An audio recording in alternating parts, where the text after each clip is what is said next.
Okay, so we're Okay. back. Okay. Okay. If we recall correctly, and before the interruption, I was speaking about the sovereignty or the, let's say, the illusion of the free will of the soul to take decision of where it wants to go and what's the experience they want to to have, or whether it is, from from my perspective, many souls are herded as a herd, as a sheep, Hmm. into a specific role, to be soldiers, to be slaves, um, to be harvested whatsoever, and manipulated and deceived into those roles as, quote unquote, okay, going into this suffering and torment, you will gain a spiritual growth.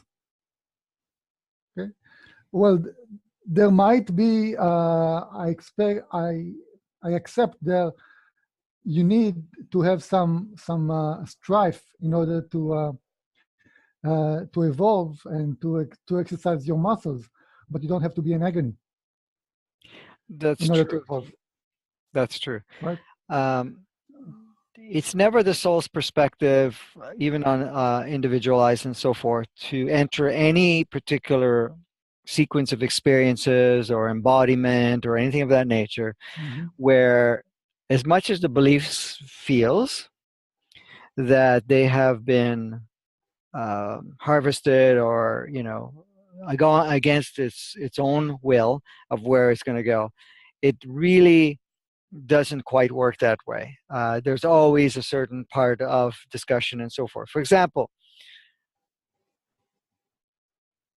what people are understanding is that when there's a soul that says, okay, I know I need to express and experience all of this stuff. I need to learn this stuff, and I know we're one, we're the whole, and this is Mm-hmm. benefiting all the whole. And it says, okay, it agrees upon taking on a certain excursion, taking on a certain physicality, and at that point in time, it doesn't have the same level of judgment. It doesn't have the same level of whatever it's experiencing, what we experience on a physical perspective and on a program perspective. It's a little bit more easygoing.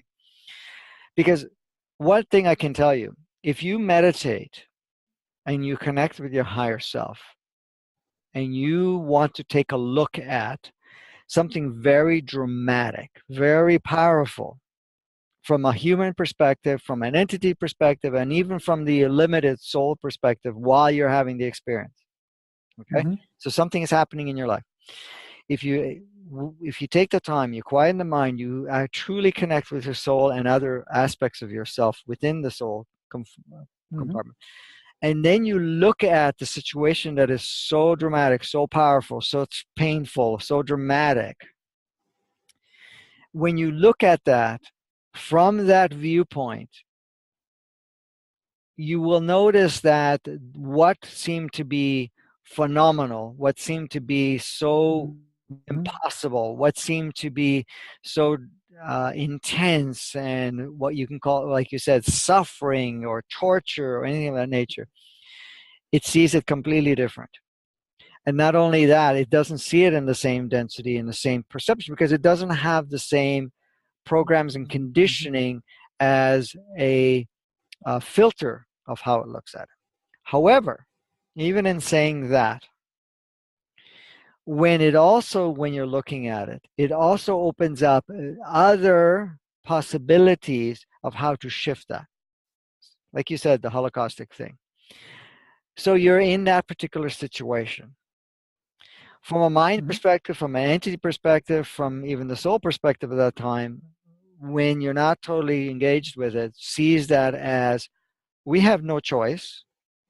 We are being, tortured, suffered, whatever, whatever the scenario Mm-hmm. is at the time. I really don't have a way out because there are other aspects. And at that point, you don't even see other aspects of you. You basically see other soldiers, other dictators, other, people that are controlling your life, right? So, in essence, Right. from that viewpoint, you feel limited. Now, you may be going through a situation where you're not be able to tap into that at a point in time, but if you did take the time and to meditate, or even quieten the mind and connect with your higher self from that point, now you're looking at it and say, okay, I'm at a concentration camp or whatever you want to call it. I'm here, and there's these Germans that are dictating what we do, don't do, what we wear, we don't wear, what we can eat, what we can't eat, what if we live or we die, or anything of that nature. Mhm. We have all this dictation going on. And from that other perspective, uh, I'm a victim at this point to their whims, their rules. I have no rules. I have no free. I have no sovereignty. I Mhm. have no free will at this point because I'm here, right? But when you're tapping on when you're tapping on a soul level, and you're now tapping into that, and you may be asking other souls of yourself, higher self, and saying, okay, what are we here to learn? What are we here to experience? What are we to do? Whatever. Do we need to have this any longer? Now, then say it's not required any longer. Because you have to understand the soul, say a body gets out of commission. For example, say somebody tortures somebody and they die. Physically, they die. Entity's free, the soul's free. That does not happen because somebody dictated it. That happens through the assistance of a dictator.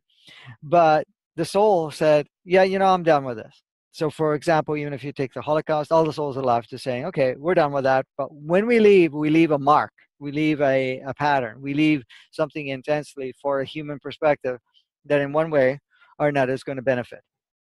But the soul says, okay, I'm done with that experience. Yeah, I'm good with leaving, you know, dying, whatever you want to call it. Leave that physicality because the soul never dies, the soul never ends. But, I'll leave that physicality. But say yourself, and Mhm. you're in that particular experience, and you're not tapping into your soul and say, okay, you know, we're not we're not done with this experience. I'm not, needing to leave. I can do a lot more here, and I have certain things that I came in with agenda to do. So how Mhm. can I actually exercise my next level of freedom or choice or what we call sovereignty or whatever you want to call it, so that I can actually shift this? And then all these other possibilities happen.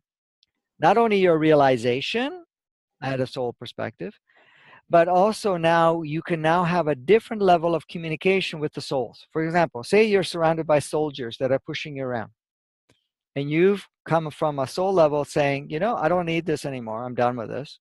And you're not done because you dislike it. You're just basically done with the experience. You will have a soul to soul communication with the soldiers saying, okay, thank you for playing that part. I am done with my part of experience.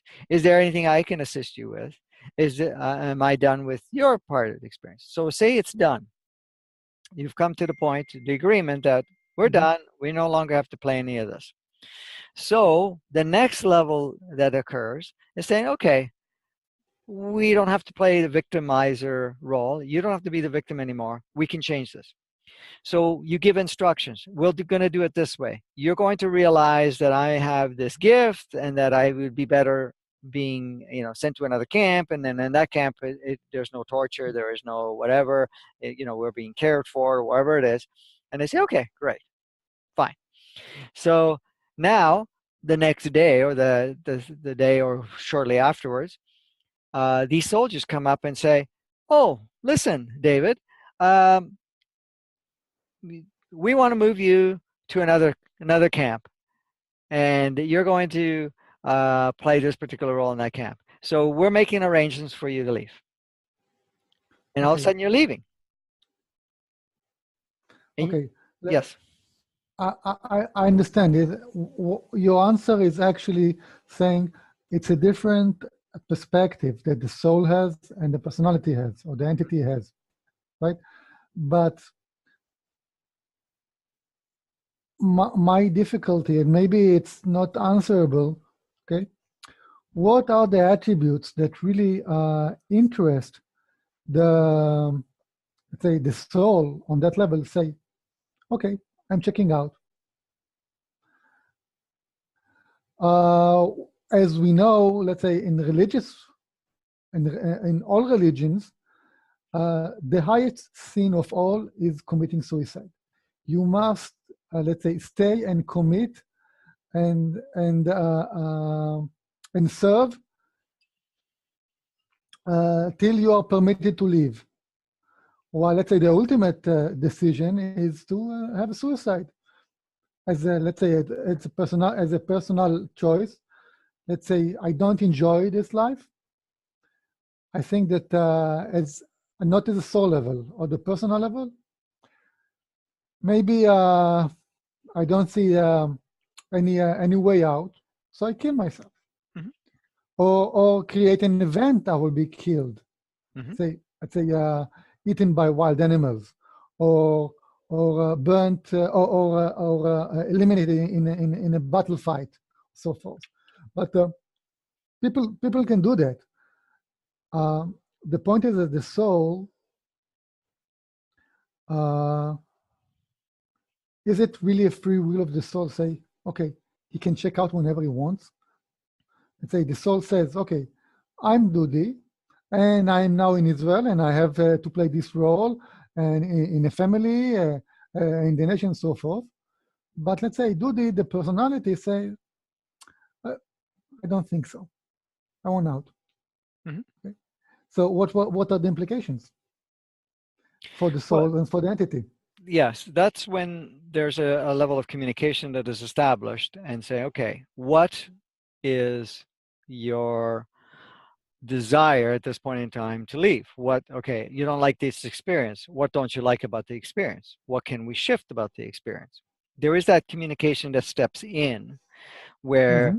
the soul and also entity and ego mind start to communicate.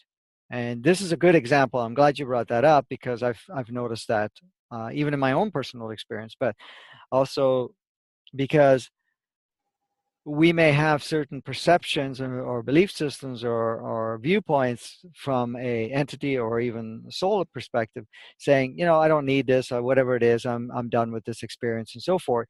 But the Mm-hmm. soul says, okay, but we need to be here and do what we need to do. It's And not yourself. It's about the service to other souls that you need correct, to, correct. to But fulfill. the reminder that comes up is also the entity, for example, and says, okay, what did you decide and agree upon, and do you feel that that part is done? Because the entity communicates with the over entity, or what we call the collective entity. So there is support. It's not like separate. The same thing with the ego mind is basically now getting input from both resources, and there's a lot more background communication. So someone leaving, for example, committing suicide, it is a mutual agreement. Now, for example, say the soul turns around and says, well, I don't want to leave, but the physicality is compromised. The entity is saying, yeah, I'm done with this. And the ego mind just basically just says, I'm fed up with this. Then the soul has the freedom to say, okay, you guys carry on with whatever you want to do. I will leave, and I'll look for another physicality to either drop in or another physicality to reincarnate with, or whatever it is. That's fine. Mm-hmm. And the physicality will go. Now it could work the other way around too. That's why I want to bring the other part. Say the Mm-hmm. soul says, "I'm done with my job," but the entity and the mind physicality says, "Oh no, we're still in, here for this, and we're not planning to leave."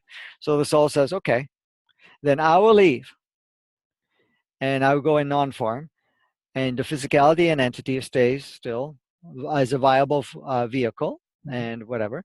So then it opens itself up for another soul to come in, and then another soul will be in line waiting to say, okay, let me look at this. Oh, this would be perfect scenario for me, because, and of course it will still have communications with your mind. It will have a communication with your entity. It will have communication with brothers and sisters or whoever is involved to some degree, and say, I'm going to come in. But of course, the soul has a different personality too, to a certain degree.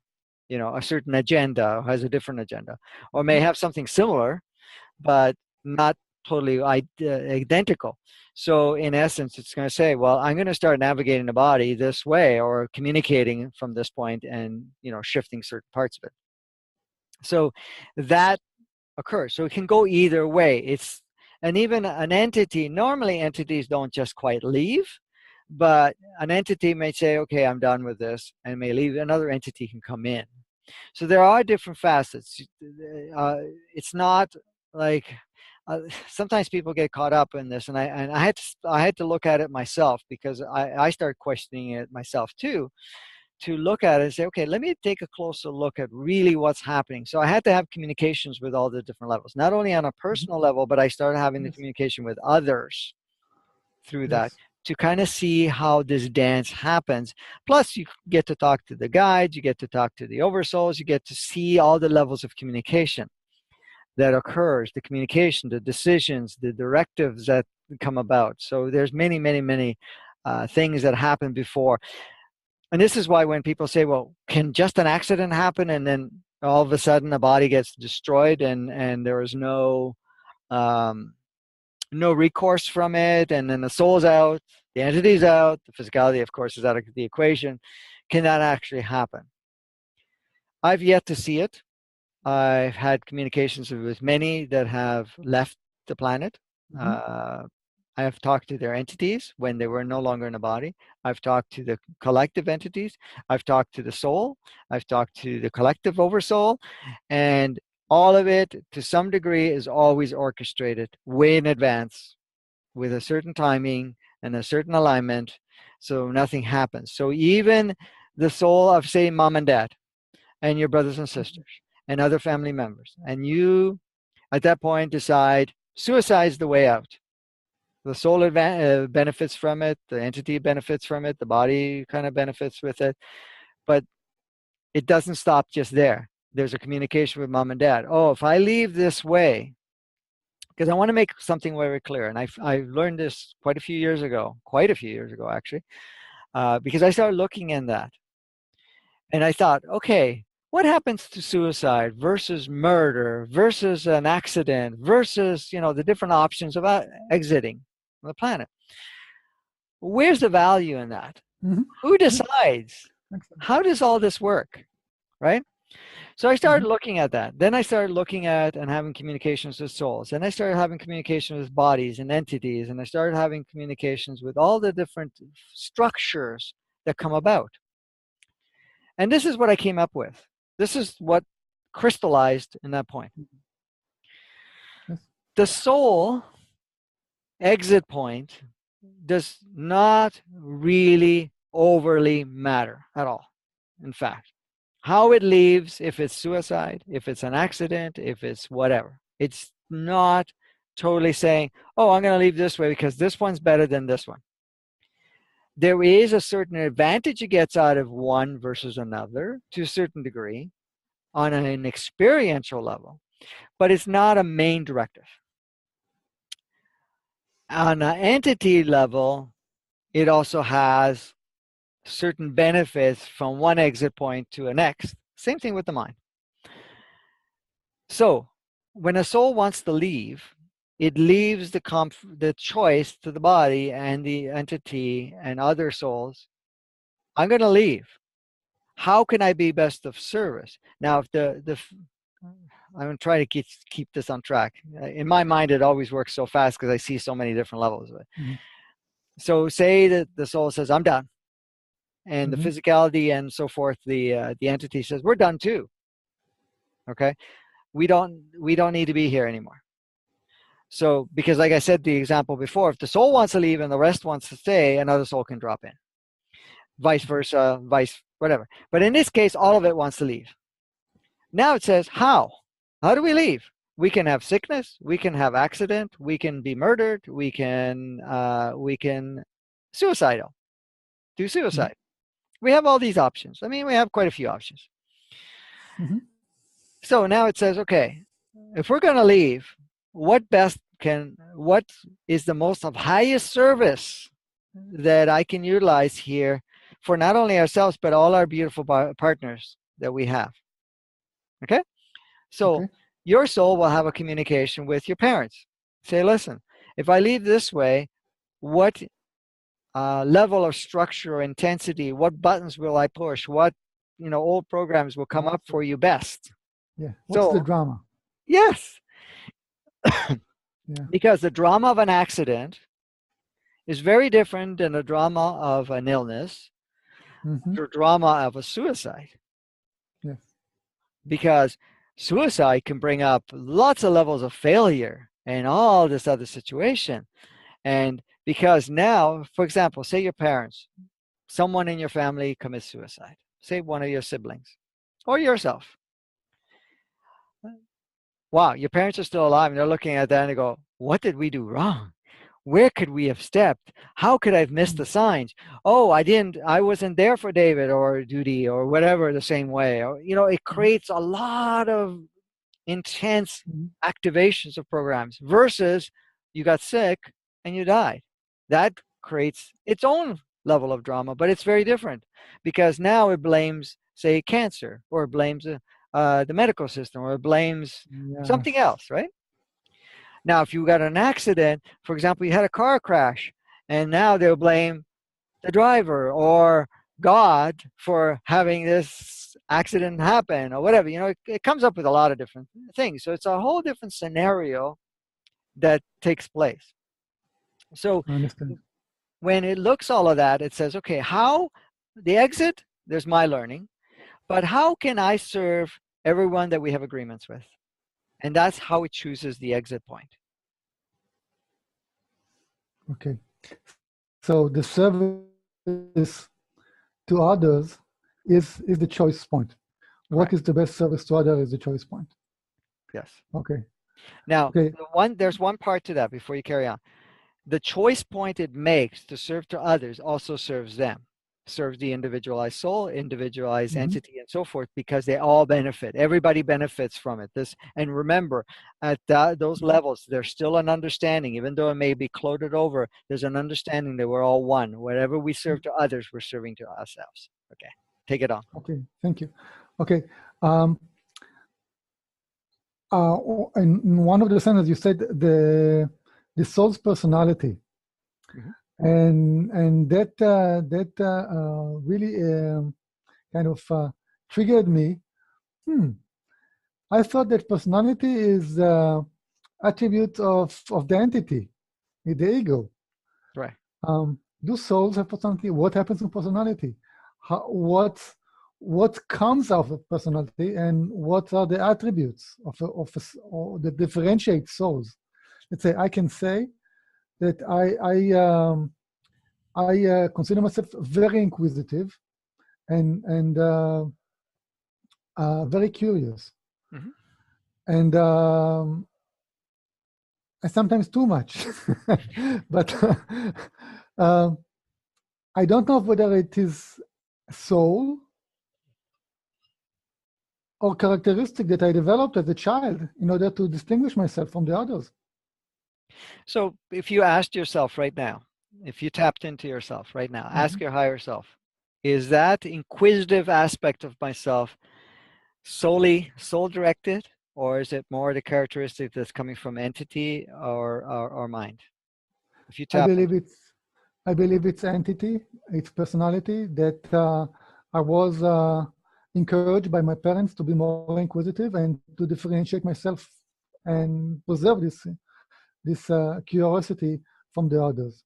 And I believe that um, what is characteristic of the soul is being innovative. correct, innovative, and also to push the parameters so that further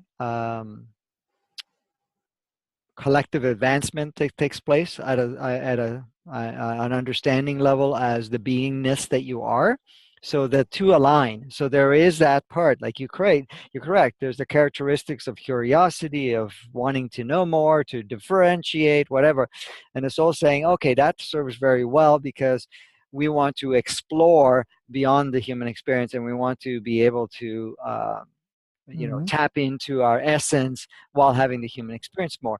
So we're going to look at so-called spirituality, look at outside of that while we're in the physical form. So there's that. So that comes into the equation. The personality aspect of a soul level is more of a directive of this, what it wants to learn, expand, and do as part of it. So it says, okay, if, for example, in your case, the inquisitive part was, okay, yes, that will be very instrumental not to get caught up in the typical automatic default of following the crowd, of being the Mm-hmm. same as others on a human perspective. Yes, I can utilize that. So it brings in that extra level of curiosity, that extra level of exploration, that extra level of push coming from a heart level to look for more, to connect with more, to be able to have conversations with others that are playing with that. So there, that comes from this, and also comes from the entity part and the mind part. So you're seeing how all of those are coming into the equation. So it's not just one part.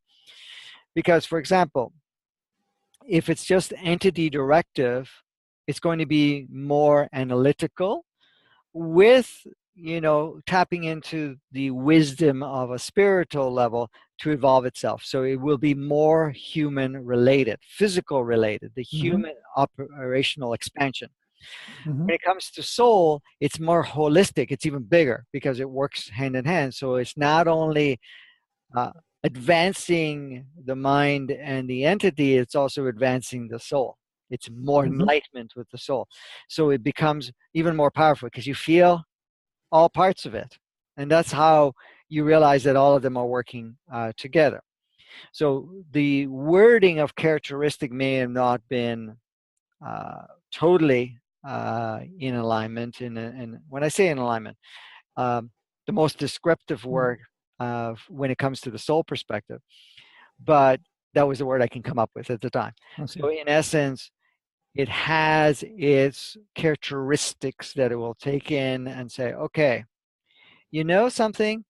I was a victim for several lives, and I have lots of experience in that. In this life, I would like to neutralize that and also experience. So it's going to bring a characteristic of a certain nature that would exploit that part of it, so that it would be able to create that shift at a soul level of a completion because it wants to complete Mm-hmm. one of the things off the list, right? Okay. So in that regard, um, is there, let's say, a characteristics of um, souls that is really, really experienced with the drama on Earth? Rather, let's say, a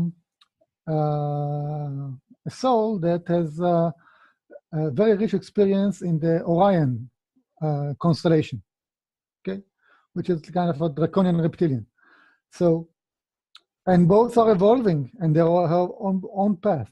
Mm-hmm. But as, let's say, each soul has kind of few thousands of or hundreds of thousands of millions of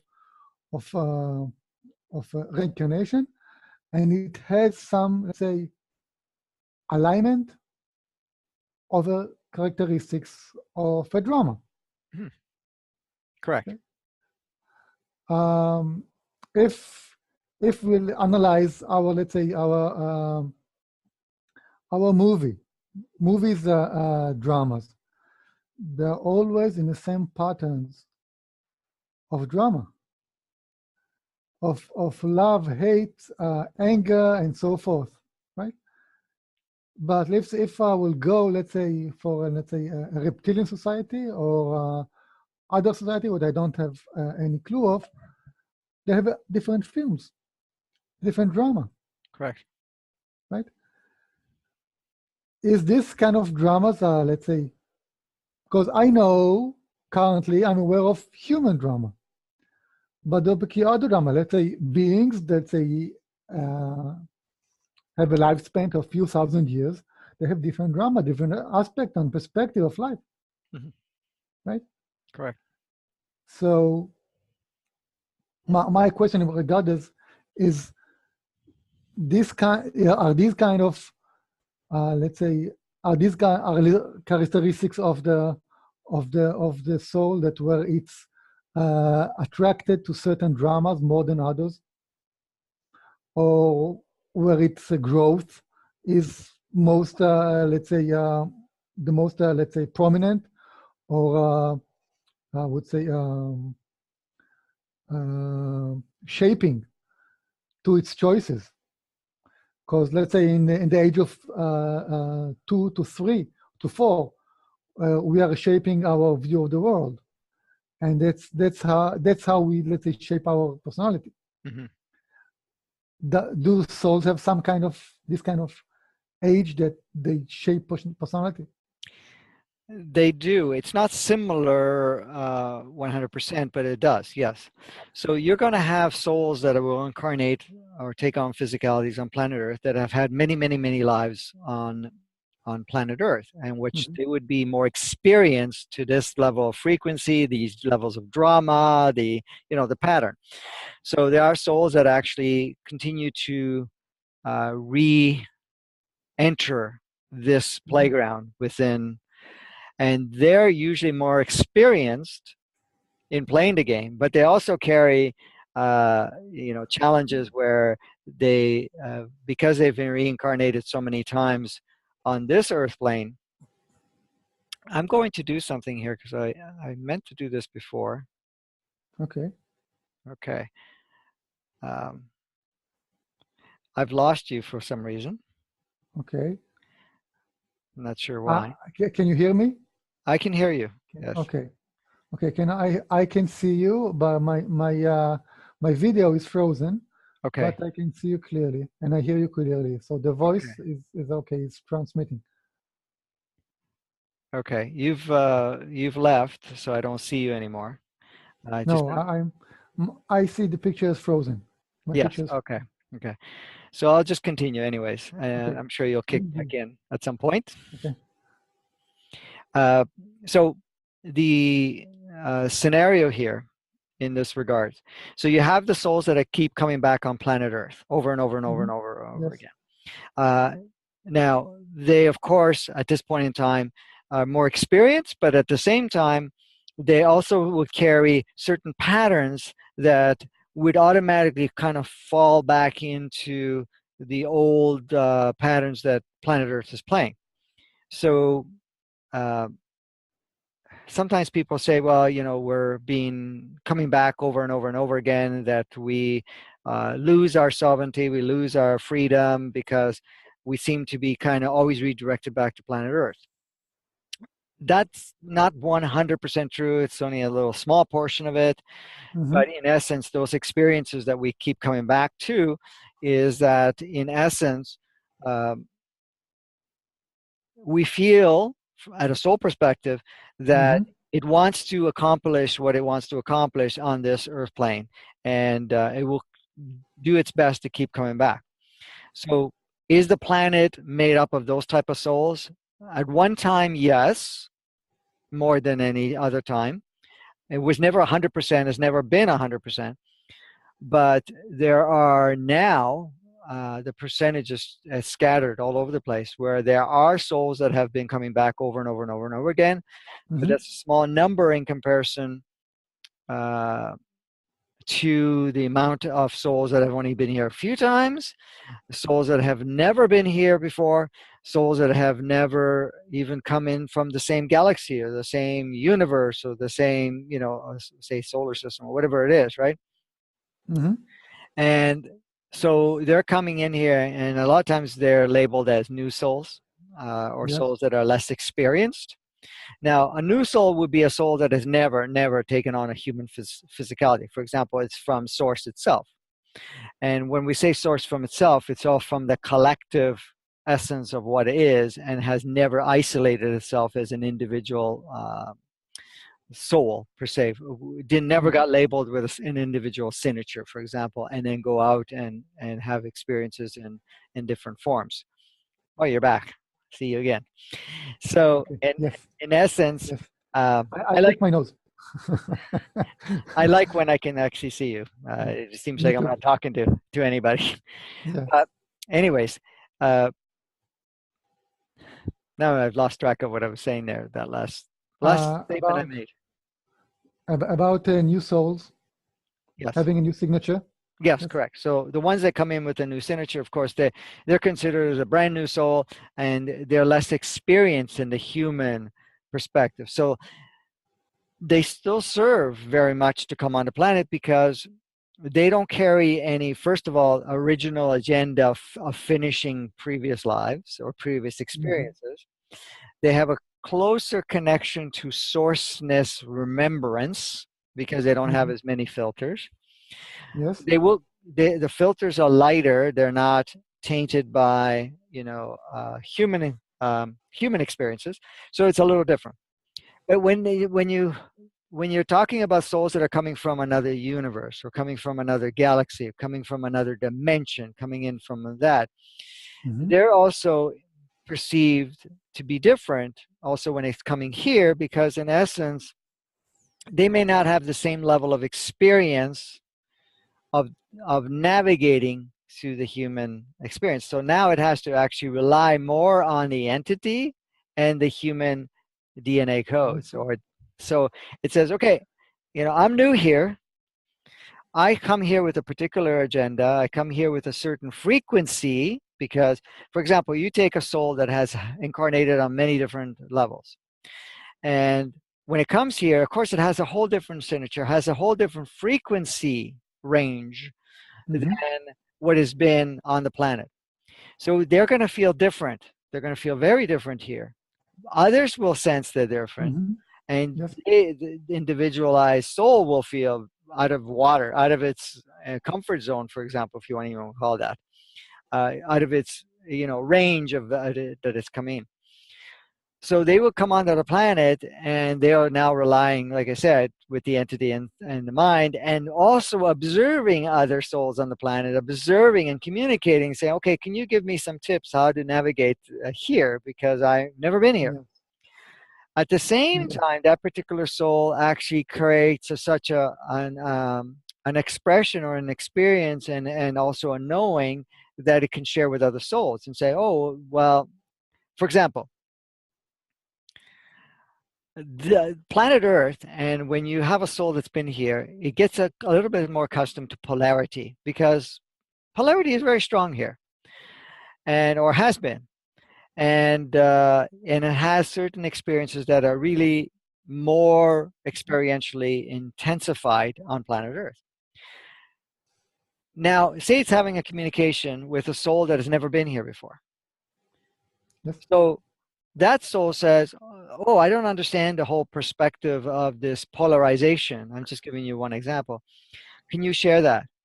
But then it shares with the souls that have been here so many times in polarization that it actually forgets that, to a point, while informed, what it feels like not to be playing with polarization. So that particular soul that's never experienced starts to share how it feels like, oh, on other planets, we don't kill each other. On other planets, we don't have victimizers. Um, there is other options. There are other ways to play that, and we'll share different things with each other, and that will like create an advancement. Hmm. Now, the souls will come in from them different dimensions, different galaxies, different so forth, carry a different frequency too. That actually, what happens is, if you have only souls on planet Earth that are of a certain range of frequency, because it's been coming here so often, Hmm. it Yes. creates a cluster frequency that is harder to break out of, unless it's moving very slowly because each one supports the other. Yes. So now all these inputs of souls that are coming from a different frequency starts to create. So for example, if you're in a room and you only had white light and black light as the only option, Hmm. you tend to say, okay, it's black or white. In fact, you almost don't differentiate it from one or the other as much. So now you Hmm. have all these other, somebody's introducing red and somebody's introducing yellow, green, purple, all Hmm. these other colors coming in. And it's like, whoa, what is that? You know, I didn't realize that there was even that there. Yes. And it starts to blend in as part of the reality. And this has Yes. been instrumental to advance the human experience, advance the planet, advance the souls that have been coming here as a soldiers coming in and Mhm. playing the game over and over again and so forth. Say, Mhm. okay, there's other options. There's other different things we can play with. And this is why we have so Okay. many now, indigo children that are, programmed or souls. We have crystalline, we have rainbow, we have star seeds, we have newbies, souls that are coming from different Mhm. source elements.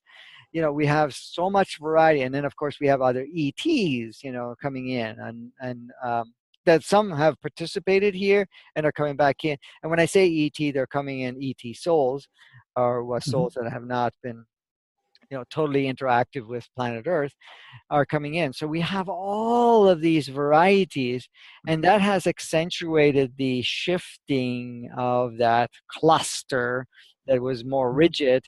Now it's starting to fragment and starting to allow other inputs to come in, because before it becomes like a one channel or one range of channel. Mhm. Now more channels are coming in. It's like you living in a country where you only have one or two channels for your TV on your radio. Mhm. And then all of a sudden there's an opening coming in, and now you're having 4, 5, 6, 10. Now, in North America, they have like 1,000 channels or something. I understand. I haven't seen it, but I've heard, or at least several hundred, anyways. Uh, so now you have much more variety. And Mhm. what happens, you feel, oh, let me take a look at this. Let me take a look at that. Let me take a look at this. And it kind of expands your viewpoint, so it advances the mind, Mhm. it advances the entity, and advances, of course, the souls that are decided to participate here. So you see how all Uh-huh. of that works. Uh-huh. My video is frozen. Do you see it? Yeah, I How see do you you see? frozen, Okay. and you have your Okay. eyes closed. Yes. Um, with agreement, with an order of agreement. Uh, um, you said about new following your sentence about a new incoming unexperienced souls. Is there a lifetime or not lifetime, life cycle for um, for souls? I thought that the souls are infinite, and first question: are the number of souls is finite? No, no, they're not. Mm. They What happens is that soul is all from source, okay, and it's all part of source. When it started off, there was a small amount of uh, souls that were creating realities. Mm-hmm. Then, of course, as the souls advanced, they basically started expanding and creating more realities. And then it was like, oh, okay, this gives more opportunity, more playgrounds, more opportunities to create more fragment or not, facets of ourselves. So let's create more souls. So more souls come from source that become signaturized and go out and play.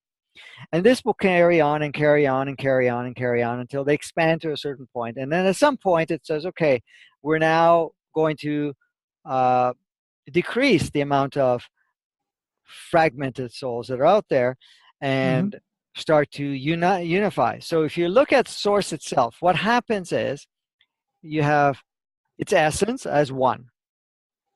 Okay. As Mm-hmm. one, it starts to duplicate and triplicate and so forth and on and on and on. And when it duplicates and triplicates, those are the souls, for example. So you're going to Okay. create versions of itself with a slightly different signature so it can go out and experience another version of itself. And it continues Mm-hmm. to do that.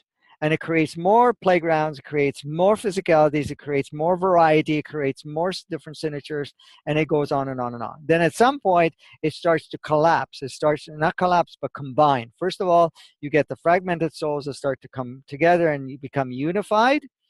But eventually, it all combines back to no more having isolation, but it becomes the source as one unit. Now, say an individual soul goes out and says, okay, I'm coming out from source itself. And it's not isolated because of source itself, so the collective essence of Mm-hmm. what it is. Says, okay, we're going to create this soul, and we're going to let this soul have a certain frequency, and it's going to go in and go and incarnate on, say, planet Earth, for example, because we're using that example. And Anelia Benz is one of them. Came straight from source, never had any Mm-hmm. lives before on any planet at all, never was a synergized, never had any of those experiences. And it says, okay, I'm going to come from source and I'm going to go to planet Earth. Okay. I'm going to hold my duty, my agreement is to hold a certain frequency Mm-hmm. and to share some Yes. information, but also to assist others that are evolving and are going to be the soldiers or the foot. I don't like the word soldiers. Are going to be the playmates that are going to advance the collective. So she'll Mm-hmm. come in, and I say she Mm-hmm. because she took on a physical form because it was never a gender based by any means as original. So that particular soul came in. Now, once the job is done, that soul that's in an alien body turn around and say, okay, um, do I want to still agree to take on different forms, or just merge right back to source? So there's one less. So there was one Mm-hmm. added and one subtracted, per se. Now, in Okay. her case, her soul didn't even fragment. So in Okay. essence, it's not even coming from a uh, what we call soul family. It's not even coming from an oversoul. It's not coming from a souls that split with similar signatures, like your twin soul, for example, right? It doesn't come from that. It came Mm-hmm. from one soul with one complete signature Yes. that did not fragment. So that happens. It's not very common, but it happens. Okay. Yes. So you could see all Okay. the different varieties. So it's not Yes. infinite, it's not finite, it's not because it can be infinite and it can be finite, but that's all directed along the way. Um, my first thought is the metaphor of uh, a colony of microbes. Hmm. Okay, it's infinite. It can grow infinitely, right? Yep. But it is bounded. It's bounded by the physical condition it lives in. Hmm. Okay, and and and when the microbes, let's say, expire, they contribute the essence, the biochemistry essence to the other elements in the colony, and so forth. And eventually, the colony, let's say, grow to be a tissue in something else. It could be, let's say, whatever. Okay? So, is this applicable? Is this example is it applicable to the, let's say, the number or let's say, growth, the life cycle of uh, of souls? Absolutely, 100%. Great example because it's the macro with the micro, and it's all part and parcel, like you said, so the microbes, and it's exactly how it works, and that's actually a duplication even in the microbes of the chain of what happens through all the different expressions. Mm-hmm. It starts off as this, and then you see it at the next level, the next level, next level, and then of course we go right down to the micros. But there's even more further levels than that occurs. But it's the same thing. Yes. Okay. So so in that essence,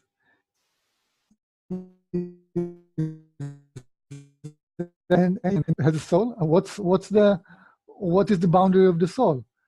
Is the soul, let's say, for each cell, to the organ, to let's say, to the whole body, or to this collection of bodies? Okay. You understand that's the question? Not quite. Some of it because you broke up, but the other part of it I didn't. Okay. So I'll let you Let's explain it say again. let's say if I'm part of a collective, Hmm. let's say, of my city or my municipality, okay, I have certain desires about maintaining the landscape and so forth, and maintaining the education and everything. And if I'm part of, let's say, of the Israeli collective, I have other desires and others concerns. And if I'm part of, let's say, of this family, I have other desires and so forth. Correct. So, but I'm still an individual, and I have very little, let's say, say or impact, let's say, on the municipality, and less, or let's say, on the national decision making or happening. So same thing with the cell in the body. Does the cell in the body has a uniqueness? Does it have a soul? Does it have a conscious? Because we know that everything has a conscious, because it's brought up by the one source, Correct. right? Yes. So is the single, let's say, a single nerve can do lots of damage and lots of, let's say, pain to me, right? Mm-hmm. Yes. But on the other hand, a cell on the nail or cell on the skin, I want, or on the intestine, I will not feel it. Okay, has no impact. Okay, Well, so at first, yes. does the soul does the cell has a soul? Biological cell has a soul? I wouldn't say it has a soul because it doesn't isolate it, but each cell is part of the collective, so each one is having its own little experience that affects the rest of it. So there is a consciousness. Absolutely, there's a consciousness within each of the cells, each part of the cell, and each cell still affects the whole regardless. Like you can say, well, what can I do to change the nation of Israel or to change the nation of that? You can by just not only your energy and so forth. It may not be so powerfully reflected. The same thing with the cell. You're saying on a nerve, of course, can cause pain and more sensorial because it's more directed to the sensorial aspect of it. But even on your hand, for example, or on the skin, for example, it still can play a role because it can start a little colony of deterioration or irritation or something of that nature along the way, which will, as it grows, it will affect. Now it can become a cancer cell, and then of course that goes down another path, right? So each cell, each aspect, excuse me, has the same capacity as what we would in wherever we are in our experience. So there is an overseeing consciousness to all of that, and an individualized consciousness within that aspect. So all of that plays a role. So there's similarities to all of it, from source all the way down to every little aspect of creation, because it's all in the same field. When you really look at it, some people say, well, where's source, where's God, where's any of that, right? And my answer, Very good question. my answer to that, and I'm sure some other people have expressed it, the correct question to ask, or the more appropriate question to ask, where is it not? Because in essence, any existence is part of source, or what we can call God, or whatever we want to call. It's like Okay. the field. That's where it's created. Without it, it can't create it. It's like going to the computer and saying, how did this pixel on the screen come about? These are the building blocks. Yes. Yes. There's an instrument that makes that exist, and it to even be expressed or be even there, that pixel that makes up a lot of other pixels that create a photograph or whatever, digits, whatever you want to call it. It's the same thing. So when people are asked at the same time saying, well, where is it? Where is it localized? And, of course, it's not localized anywhere. It's everywhere. And you're part of it. You're it. You're part of it. So it's not like, the other part of the question that came up there, Duty, is people say, well, I feel isolated from source and I want to go back home. I want to go back to being source. And I go, well, you are source and you're already in that field of source. You've just created the illusionary projection of Mm-hmm. being separate from it, but you're still there. You never left. You know, somebody had said a story once, which really explained it quite well. I'm hoping I can do some justice of how it was Okay. expressed because I heard it many, many, many years ago. Um, the thing was, it's like this. Many of us go into a dream state. We see that we're dreaming. You know, we're in Mm-hmm. this life and we feel that we're lost in the life. And here we are, and we're saying, okay, I'm looking for God. I'm looking for source. I'm looking for my essence of who I am. And the story goes that once you awaken, meaning you wake up from your dream state or from this projection, from any projection really, or holographic expression, you actually realize that you Mm-hmm. never left Yes. source or your I bed. never left. I Yes, never left. I want to wake up and I want to wake up. I want to go home. It's like, you know, that I don't know if you ever seen the movie Alice in no, what was it called? Not Alice in Wonderland. Um, where they had the Tin Man and the Straw Man and then, Oz. oh, the Planet of, yes, yes, Yes. yes. The Wizard of The Oz. Wizard of Thank you. Oz. Yes, thank you. Yes. Remember, I think her name was Dorothy. She was having all these things, and she met all these people, and she was on this other planet, and or this other reality, and she wanted to go home. I want to go home, you know, type of thing. Mhm. And when she actually woke up, she realized she still was in the bed and never left. And it's all like all of us. It's like I want to go back to source. Well, you never left source. You never left the essence of who you are, and you're going to wake up in that bed, sort of thing. That's just an analogy, right? You're going to wake up and realize, oh, wait a minute, I never left. I was just dreaming. I was just um, what can I call it? Using imagination, using creativity to express and experience other versions of something that I have never played with before. And you come to that realization, and uh, and then so the answer is to that, as I said before, the question is, you know, where is that localized source or localized God, whatever you want to call it? You're Mhm. there. You're it, basically. You're part of it all. Okay, in that sense, if I'm part of God and I'm part of the One, there is still, I would say, in human collective, there's a personality um, to nations and to companies. I mean, corporate companies. Hmm. Okay, are these also souls?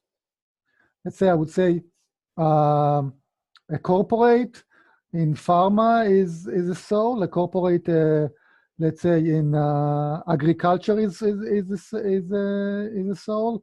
A corporate in software is so on and so forth as a collective soul. Well, it doesn't have its own separate soul but it's still in the same platform of its creation, so it still exists Mhm. as source. It's just part of the creation within that source energy. But what I can explain to you with that is that the souls involved in that corporation make up the Mhm. corporation, first part, but the corporation becomes an entity. So you Oh, have the corporate I entity, see. okay? Okay. Because there are many entities that are participating to create that corporate entity, like pharma, whatever, you know, whatever it Mhm. is. So that, and then that entity works in a certain parameter of how that corporation works. And then of course the Mhm. participants of the souls that play in that are engaged in all of that too. So you see it's not separate in that regards. You know what people used to say, well, okay, there's this thing called Satan, there's this devil, whatever it is, or Mhm. there's, you know, these dark entities or energies and so forth. Mm-hmm. I said, this is how it works. If you have a group of people that decide that they're going to create a certain energy, within that energy, you create, like if there's a fear, an idea that there's a demon or a devil or a Satan or whatever you want to call it. Mm-hmm.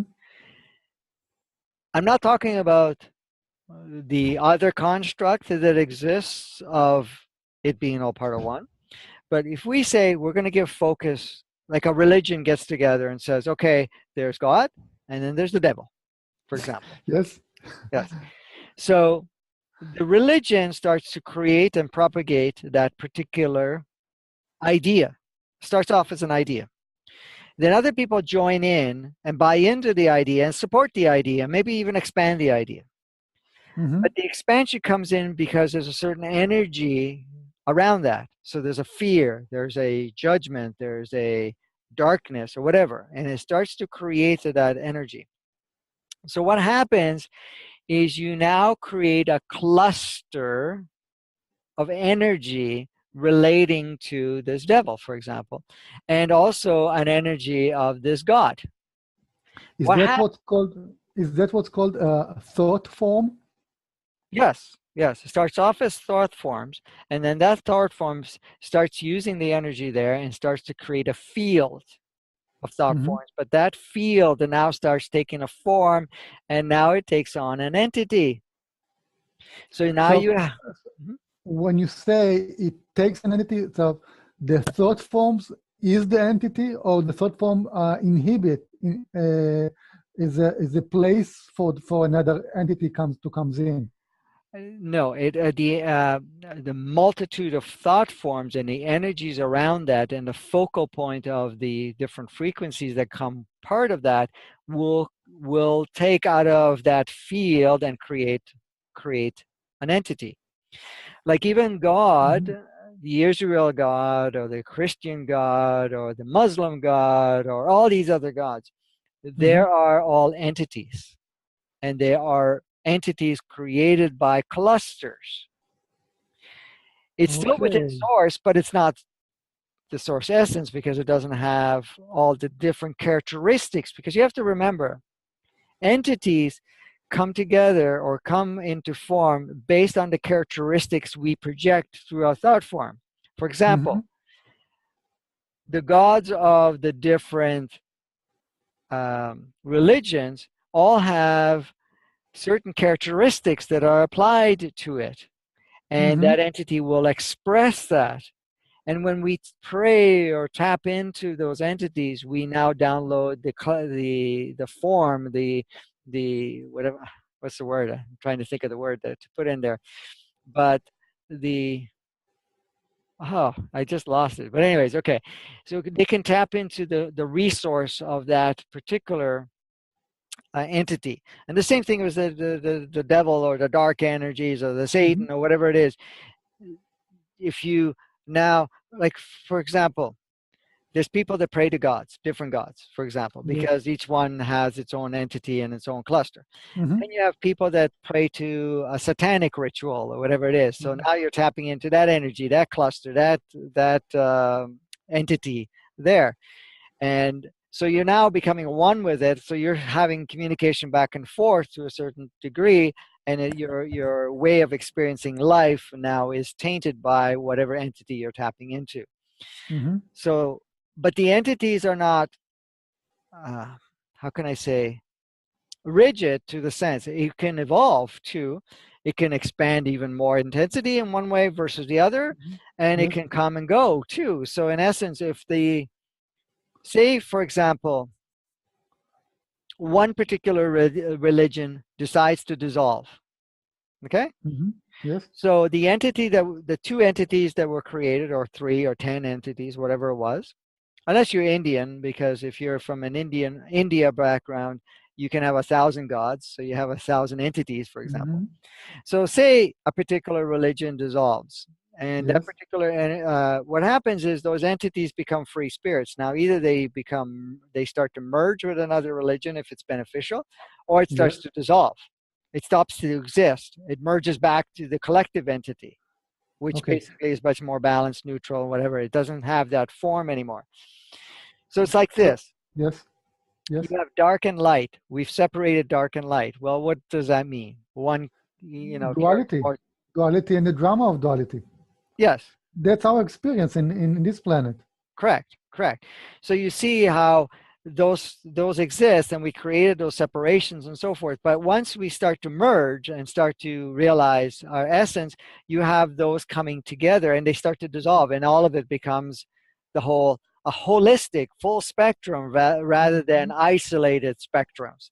And it's the same thing with an entity. It no longer is an isolated expression. It becomes more of the collective expression, and it emerges in that. So whatever energy it carried as an isolated pocket no Yes. longer exists because it becomes one with everything again of the field. And so, anyways, that's So, so so any yes, entity that yeah. exists is all powered by the power we give to it.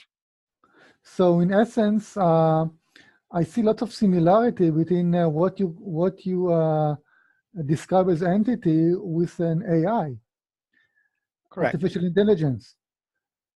Mhm. So maybe we are, as a biology, is in a different kind of AI. It's an entity, Exactly. Good observation.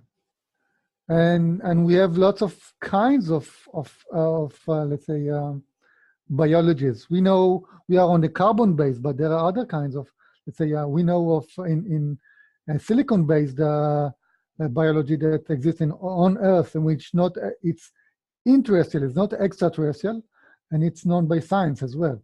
Mhm. So so extending on this idea of AI and entities, um, what about, is this relevant also to the black magic and satanic rituals that are summoning entities? Are these real entities that kind of orphaned entities that were existed and let's say in the past are now looking for action or something like that? Well, for an entity to exist, it needs to be supported, it needs to somehow. So for its existence, even if it was created 10,000 years ago, for example, for it to Hmm. exist, there must be something to support it, something that feeds off, and something that has been there to utilize it to some degree. So, so what you can call different rituals and whatever else have supported it and have been having that exchange. Once that terminates completely and there's no resources, then it dissolves.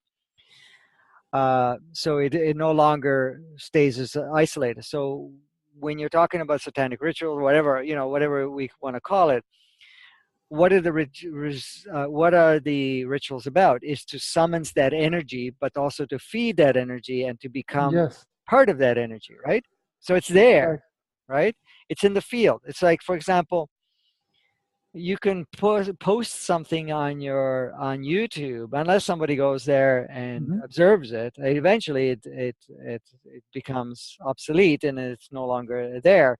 But if Hmm. people are interacting with it and downloading and then creating their own expressions within it and so forth, I mean, maybe that's not the best uh, explanation, Hmm. but it gives you a general idea that unless it's supported, like for example people say, well, look at all these, so-called elites and so-called organizations that are, playing with black magic, are playing with, satanic rituals, that are dominating the planet, that are, Hmm. taking away our free will, or, are dictating our systems and creating all these things. Uh, you know, why did they exist and why didn't they disappear? Why don't they actually leave the planet and so forth? Because we support them, of course. Exactly, exactly. We support Okay. them And we because believe in the drama. We believe correct, and participate in the drama. correct, correct. Because But the what? moment, Mhm, Yeah, go ahead. but we look at the dark side, but there's also let's say a light side. If there are, let's say, negative, as we call them, negative or oppressive entities there should be also, let's say, supportive entities, Mhm. right? Correct. Yes. And are these exists, or are they unknown? Can we strengthen them? Should we work with them? Because following my spiritual belief, we should not. We should not play other way, not the light, not the dark. Mhm. We should go to the spiritual, to the source. Because these are drama, let's say the duality drama. Mhm. And as we evolve, we want to, I would say, collapse or merge the drama Mhm. and go forth. Correct. Yeah, you'll find that dark and light actually, once they merge, and that's really from a polarity aspect, and once it merges, it becomes neutral, it becomes holistic, and it becomes all of it. It's not Mm-hmm. about, dissolving one's better than the other. Those are kind of things that, we have created as separatized entities, this whole idea, well, there's God that's good, and then we have the devil that's bad, or Satan, or black magic, We whatever have, we want to call it, right? yes, angels and devils. And angels and devils. Thank you. So Yes. those are polarity roles, and Mm-hmm. those angels and devils are both entities. So you have the Mm-hmm. angelic entities that are, kind of sharing one spectrum of polarity, and then you have the dark ones that are uh, doing the other spectrum of polarity. But once the need and the play and the Mm-hmm. power given to the polarities dissolve, then you'll see the angels and the devils actually merge, and then you'll see that even the form of entity doesn't exist any longer. It becomes that holistic component, right, of that Mm-hmm. sourceness that it is, right? Um, But yeah. in So. essence, Mhm. in essence, any kind of worship is the feeding of those entities. Correct. And this is the reason a lot of religious structures exist. And I hear this all the time. And yeah, I'm sure they do it there too. I'm not sure, but in North America, I mean, I'm talking about Canada when I've traveled to the States, and then I've traveled to other countries too. Mm-hmm. Sometimes you go by a church, or you go by some place of worship, and you say, "Come and join us and worship," right? And what Mm-hmm. you're doing is you're getting people together to give power to that entity, to give power to that energy to exist, to support itself. And then, Mm-hmm. how we reinforce polarity is that you worship one polarity to go against the other polarity. So if we Yes. worship God, God will destroy the devil, for example, Mm-hmm. or, like you said, the angel of the Yes. devil, right? The But world it's just, drama. yeah, so all you're doing is accentuating the polarities. But that's how we are, let's say, programmed or educated, directed Mhm. into engaging in a fight. Correct. And as a children, we are, let's say, taught, in my experience, that we should fight our way. Yes. You fight your way to whatever you want to achieve. And I was brought that way, and I don't adhere to this notion that you have to fight your way to life. And one of the outcome of this, I told you about the drama that I had with teacher certificate course, is that I change my daily and routine of affirmations. I drop the drama. Mhm. I bless what I have, and I go with ease and with nachat. I say nachat, with comfort, Right. right? Yep. Which is absolutely the opposite of the way we are brought up. We are brought up to struggle and to strive. Whatever we want to get, if you strive and you put enough effort, you will gain. But we can gain and get a lot with comfort and ease. Correct. Correct. And now I'm working on myself in the last 6 months, and it's working dramatically. to be more relaxed and more accepting to life when you change your aspect to life from strife to relaxed and comforting. Excellent. And I believe this is also part of spiritual growth. I had to experience this drama, and in order to release it, Correct. Correct. right? And I'm very hopeful, and it's also part of my belief that this realization will spread, and people will abandon the strife way of life, which were brought up, because there is abundance, and there is sharing, which is much more let's say effective than competition. Correct. Correct. And that's you framed it perfectly, because that's those realizations is exactly what is taking place. I mean, the most powerful state is not. I mean, the business model, and I'm sure you're probably familiar with this. The business model is that competition is good. Competition Mhm. brings new technologies to the forefront, and uh, and so forth. That's the model.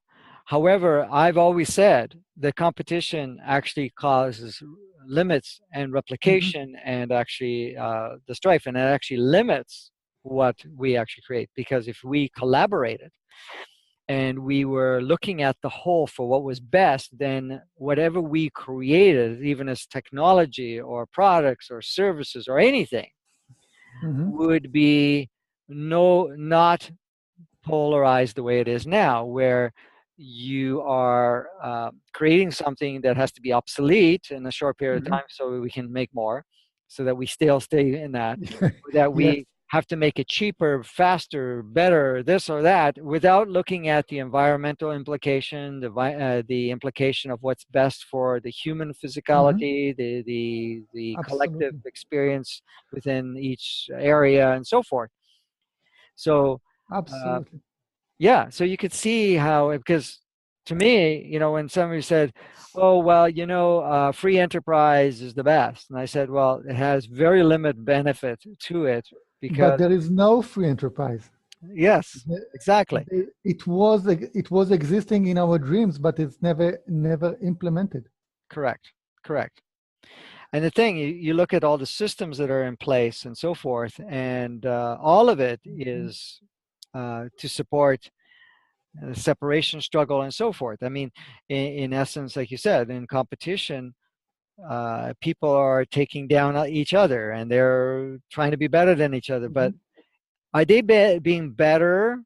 This is one of the things that people question. I had some people question me, well, yeah, aren't they making us better because it makes us more creative? We have to tap into more of our resources to come up with something better than somebody else.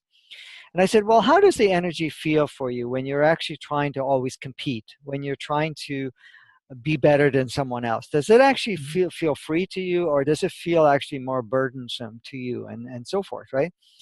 And Mhm. when they Yes. actually spend the time to reflect on that and say, wow, it's actually tiring. It's actually, and then of course, like you said, there's not the level of freedom, because are you looking at for something that's actually better, or are you looking at for something that is temporarily better, that is in some way Mhm. better enough that you can get it out there, but are you actually creating something that is really truly beneficial? Because one of the things I've pointed out to people is that look at what competition has brought. There's duplication, there's replication, there is obsolescence, there is Mhm. stuff No, that very poor that's big. quality. The obsolescence and Yes. duplication Hmm. is is uh, is an outcome of greed, Correct. and not of competition. And greed is an outcome of the belief in scarcity. Correct. Okay, Correct. Yes. so with my understanding, there is let's say imaginary scarcity, Hmm. which is inducing um, no, no, what we said before, the competition. And the competition is the mechanism to produce hierarchy, Correct. to control people. Yep. Okay? If there will be no competition, there will be no hierarchy. Yes, and even the idea of scarcity is manufactured. There is, like you were saying before, there is no such thing as scarcity. We've created a system that replicates or looks like scarcity. For example, people say, well, there's a shortage of money. But money was Not really. money was created as part of slavery, control, and so forth, and polarization and everything else. But look at it this way. The question is, well, there's a shortage of money. And I go, well, how is so? I mean, where's it come from? Isn't it just fabricated? Isn't it just digits on a computer? Isn't it just pieces of paper or coins or metal or whatever it is? Absolutely. And can't we make as much as we want whenever we want? We can decide how, because that's what we're doing in a sense. Somebody says, well, if we go in and make sure everybody has enough, then that will throw the balance out, and it's going to mess up the economy and so forth. And I said, well, how so? I mean, we already do that now. I said, look at it this way. If we look back 30 years ago, for example, how much money was in circulation compared to how much money is in circulation now? I said, where's the difference come in? Because there's like much more. Where did that come from? If there was sense of scarcity, there's only so much, why do we have 10 times as much now floating around and still playing scarcity game? Because you take, for example, in our country here, I mean, when my parents bought their first house, they paid $18,000. That house sells for $1.5 million now, for example. Of course, they don't exist anymore. The house is, somebody else has it, whatever, long gone. But say, well, look at everything else. We used to buy a loaf of bread for $5. Now it's several dollars, and if it's organic, it's $5 or whatever. Say, well, look at the price that's increased. Now, if we still had the same amount of money circulating of 30, 40, 50 years ago, could those prices go up? They couldn't. They couldn't, because we wouldn't have the money to circulate to have that to exist. Yes. So the price of that 5 cents loaf of bread will still have to be 5 cents, because that's all the money that was there. And whatever it is, it didn't appreciate in value, or it didn't, not that it appreciated in value. And actually it's in poorer quality than it used to be, because it's more chemicals than anything else. But that's besides the point. But in essence, unless we've just kept plugging in all this money. And I love, where people say, well, okay, yes, all right, you're right. We've been producing more money with debt. And I go, debt, what does that mean? You owe it to somebody, right? But who do you owe it to? That's slavery. Right? Yes. Because, in North America, or you say in the States, they have the Federal Reserve. There's an organization that governs how much money is made, right? Central bank. Sorry? Central bank. Central bank, right? Yes. And that exists in most of every single country. I think there's only a few that don't have it, and it's like less than a handful. But every country has a central bank, right? And so the central bank issues all this money and whatever else. And the question is, where are they getting it from? Out of thin air, from the thought forms. Exactly. And then, you have governments and organizations that are borrowing money from the central banks. So now we owe the central bank money that we borrowed with interest. And then the question comes in is, did they actually have it at first, or did they just create it out of thin air, give it to you, but you're now giving them back something that they never gave you in the first place? It was fictional anyways. Okay, You're giving it back with something else attached to it, because we put extra energy in it. Okay, my more elaborate question is, why do we participate? Why do we participate from the first place? Correct. Good question. The question is, why did we choose to participate, and why do we continue to participate? Because at one point we agreed to participate. But when I ask you or ask any individual as a child, do they have any idea of what money is, or that there's a structure, there's a system, Mhm. or anything of that nature? I can tell you, most will not even agree or even know what even that is. So we are taught that this is it, this is the system, and this is how we have to play. So you take a child that is completely, well, I wouldn't say completely, but greatly Mhm. an open platform that's come here to play and wants to experience life, wants to do all these other things. And then we have our parents that come in and start teaching them the ways of life. Then you have the Mhm. schools that teach the way of life. Then you have the Yes. media, you have the different levels, the governmental and others, that teach you the way of life, and you get taught to give power to this structure, system, money. But not only that, if you don't have it, if you don't abide to it, you will not only thrive, you will suffer and die. So Okay. we are conditioned and programmed to accept that, and then we follow through. So these are entities actually, thought Yes. forms. Yes, they Okay. are related to entities, to those thought So, forms. Exactly. so in that case, um, how can we impact? I understand that we can starve the beast by not participating, but how can we impact? Well, we're doing it right now. Even this conversation that we're doing right now, and other Mhm. conversations other people have had right now. And not only the conversation, but the realization, and then also in our thought forms changing so that we are not giving power to that. That's all feeding into the collective. And we are also creating disruptions. And this is the reason why some of these other entities, other forms of energies, and so forth have been very uh, attentive and observing of people that are breaking out of those boxes, out of those patterns, and creating a different wave of pattern to go out and say, well, we got to go and trigger them or target them to remove them or to actually bring them back into the system because they're going to dissolve the system. But that's only when we start off as isolated versions of Mhm. ourselves. But as we are doing this more collective, and this is why when we share this information, when we share this realization, when people are start connecting into it, because energetically we're creating an entity too. Mhm.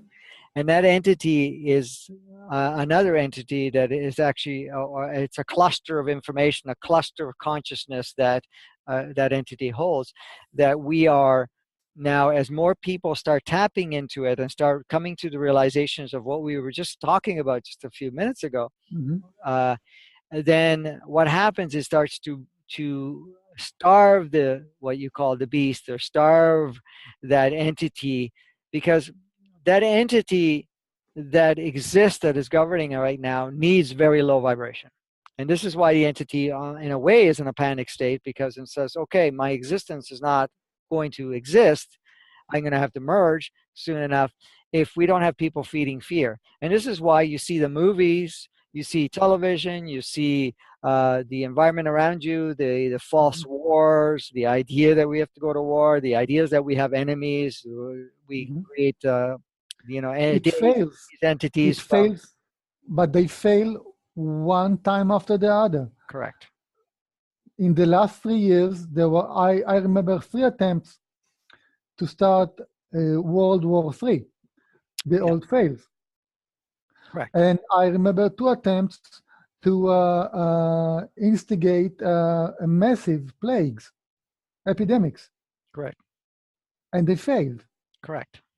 Okay, that was, I believe, 2012 and 30 and 13, trying the epidemics. So it's not working. Yeah, and they've been On putting. one hand, on the other hand, uh, the truth comes out, but there are no implications. Okay, so people understand, and we understand that okay, how the system works, how the system is so ridiculous and let's say and exploitive. Okay, but nothing happens.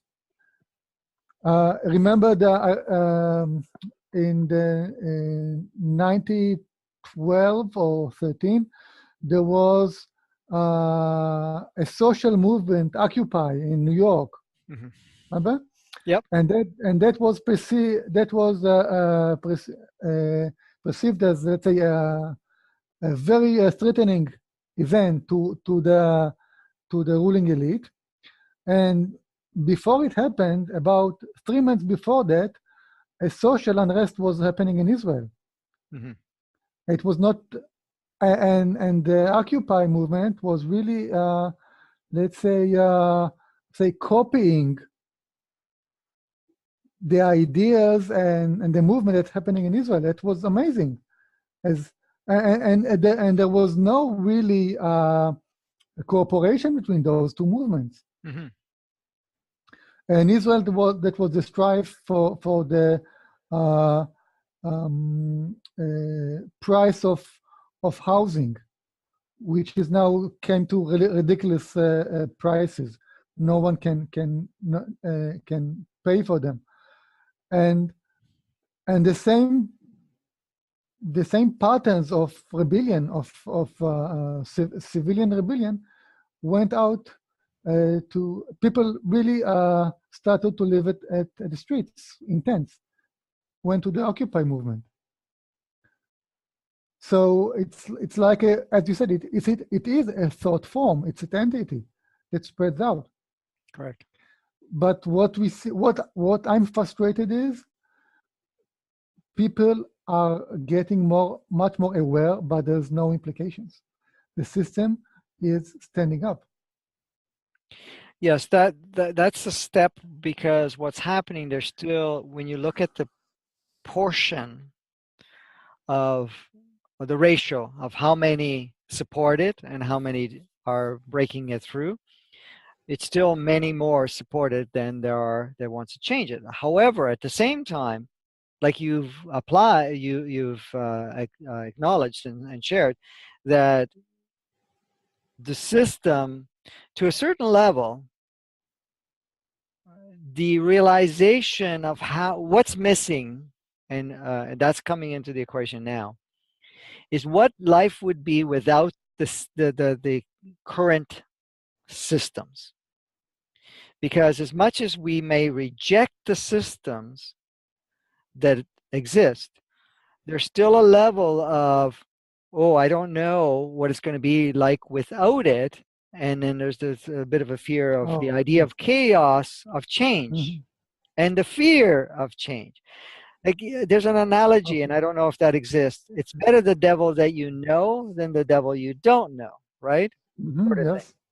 Yes. And that's just an analogy. So the thing is, I don't want to experiment. I understand this, but I don't want to experiment. Now, some are doing so, but many others are not, saying, well, if the system goes down, if we don't give power to this, what's going to happen? Then you have the other part. For example, let's take the monetary thing for the moment. Mhm. Yes. I have people that talk about, oh, I want to abolish the monetary system because it's controlling us and so forth. However, the people that already have some money or have a lot more money Mhm. or have possessions, they want to see change, but they don't want theirs disrupted. They still want themselves. Like, for example, Mhm. there was people talking about the banking system will crash, okay? Yes. And that we will go into a Me too. Me too. moneyless, what's that? Me Sorry? too. Me Yes. too. And we'll go into a moneyless society and all this stuff where, we're basically Mhm. cooperating, assisting each other and so forth. One of the things I notice with people, they start to react and panic. It's like, oh, what happens to my savings? What happens to my retirement? What happens to all the possessions I have? I don't want to lose any of that. I want the system to go down, but I still want to have that. And there's many like that look at Yeah. that. Yeah. Yeah. But the trick is to let's say to change from looking at money as security Correct. to look as life and cooperation as security, Correct. as was with the social cooperation in what was, let's say, 20 years ago, the Israeli kibbutz model, which now dissolves. Hmm. that trust in the collective and the social, I would not sharing, um, social support, Mhm. the collective support is crucial for advancing and to creating something new. Correct. Yes. But this can happen only let's say on the way I perceive it. This could happen only on let's say on a collective level of municipality and not on a nation or a planet. But maybe I'm wrong, and maybe we need, let's say, some kind of a planetary event that will unify us. Because it said that Israel is at best when it is in war, because then people are unified. Correct. Yes. Now, the thing is, too, there's two sides to that, and I will elaborate that in a moment. Okay. Before the interruption, that I wanted to also to add that Israel is its best when it is war. That's our ethos. But also, as a child brought up in Israel, it was young Israel. I was in the 60s. I was educated, and also the Arab children now are educated. That we are on the verge of extinction. All our neighbors want to exterminate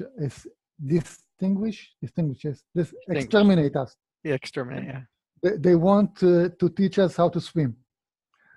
Okay, and I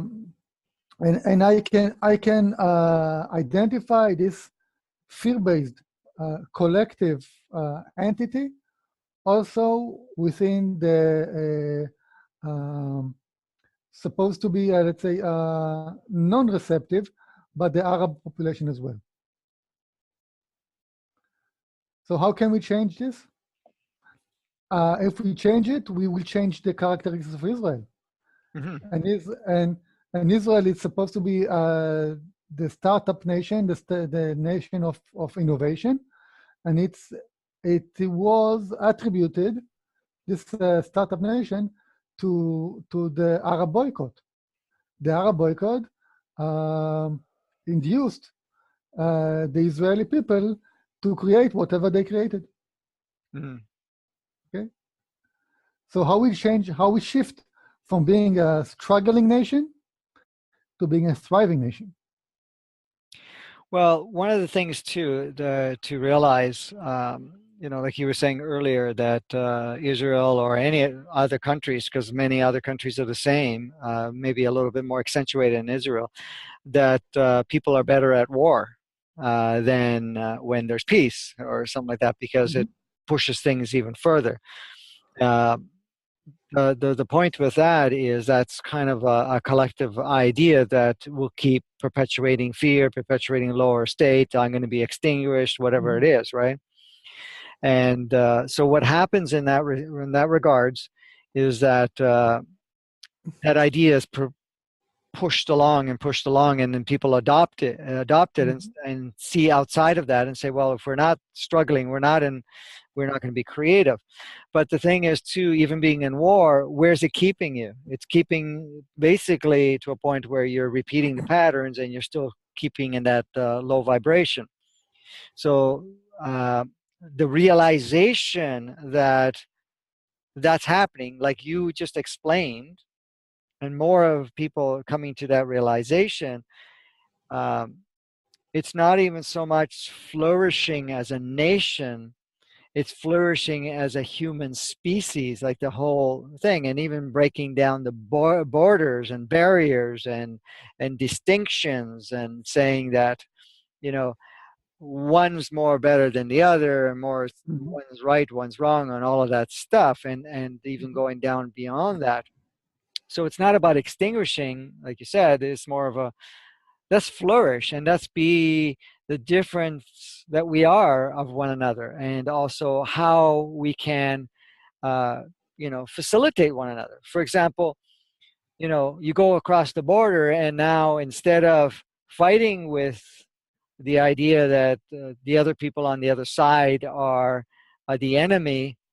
Mm-hmm. You see them, there's just another facet of you that's holding on to a certain idea that they want to evolve too, and that how can we better facilitate each other to do so without getting into the fact of ideas of one's an enemy, one's this, one's that, or the fact that we have to, the only way we know, the only thing we know, let's call it that, because this is the thing is too, it's interesting because I had that conversation with some other people some years ago, is like the only thing we know is war. The only thing we know, like you take the industrial complexes, the systems that are there, Mm-hmm. how much of it is based, and the economy and everything else is based on war, based on, Competition, yeah, basically competition.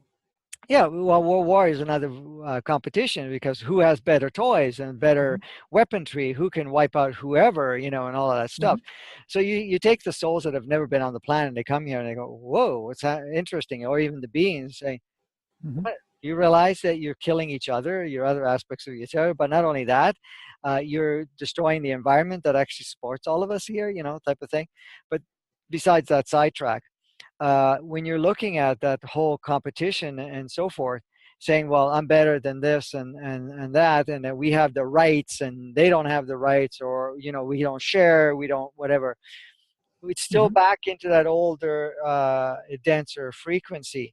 But so the question that you had is how do we start changing that? Is coming to that realization and sharing that realization, and more people by holding that energy within yourself and also sharing it and taking steps in the sense of when you're interacting with other people, you know, there is other options. We don't have to do this and so forth, whatever.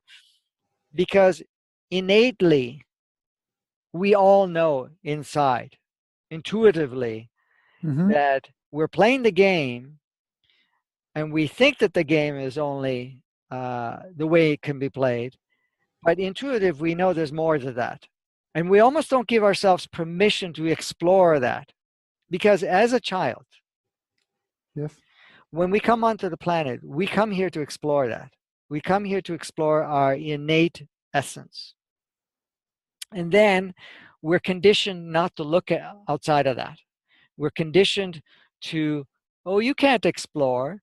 You cannot go and be outside the box. You got to be like one of us, sort of thing, Yes. because this is the Assimilate. way it works. Yes. Yes. You know, Yes. you can't be born in Israel and or be from a Jewish descent or any other descent. I'm just giving you that as an example, and not buy into or support the Jewish religion or what that mandates. So you Mm-hmm. have a child, you have a soul that comes in that has never had a Jewish experience, has come from more of a expanded perspective, and may Mm-hmm. have even be coming here for the first time, or have come here only a few times a long time ago, and for them to buy into a religious practice and a whole national idea of it. Because the one thing about what I find with Judaism, it's not only a religion, it's a culture too. It's all one. Yes. You know, Yes. most places you have a culture, then a religion. They're kind of separate, but in the Jewish upbringing, it's kind of all one. It's merged. It's like a whole unit. It's Mm-hmm. interesting, but it's a great experiment and a great. It's a culture. It's a It's a culture. culture, and there is a great price you have to pay if you want to break out. Yes, yes. So it's a culture, it's a religion, it's and then of course on top of that there is the uniqueness that comes into it, and then all the entities attached to that aspect of it that Mhm. support it. So yeah, it is in some ways it's more difficult because you're breaking through two and three and four layers before you can actually free yourself up, and then you're going to have a lot of your playmates that are going to try to put you back in the box anyways. But Yes, anyways, when yes. you look at all of that, So it's dangerous, as you said. You said sharing is the key. Sharing is caring, but sharing is also very dangerous because it can be perceived as it is actually is a game changer. mhm, Thoughts are game changers. correct. thoughts are, let's say, the currency of the creation. And so I believe that I'm more spiritually evolved. I can speak with you. I speak with other people with a like mind. But let's say I go and speak about these issues and ideas to someone, let's say in Egypt. Okay, I might be, let's say, prosecuted as a danger to the state. Mm-hmm. Right? Yep. So same thing happened, let's say, in Russia, in the Soviet Union. Okay, so the tool for change, let's say, facilitator for change is the internet and the free communication, but that's not enough. Well, what I was going to suggest, was for you to take these videos and bring it to the synagogue and have that as part of the Saturday thing. Well, I'm not observant, so I don't go to synagogues. Yes, I'm only teasing you though. The point is, yeah, you're right. When we're talking about sharing, we're doing that right now. You're making this content available on the internet and so forth, but at the same time, while we're having this conversation, we're already streaming to each and every soul on the planet. We're already creating changes in the collective. And each time we focus on one culture or whatever it is, we're already uploading into their conscious, conscious, what's the word? Conscious, oh, forgotten.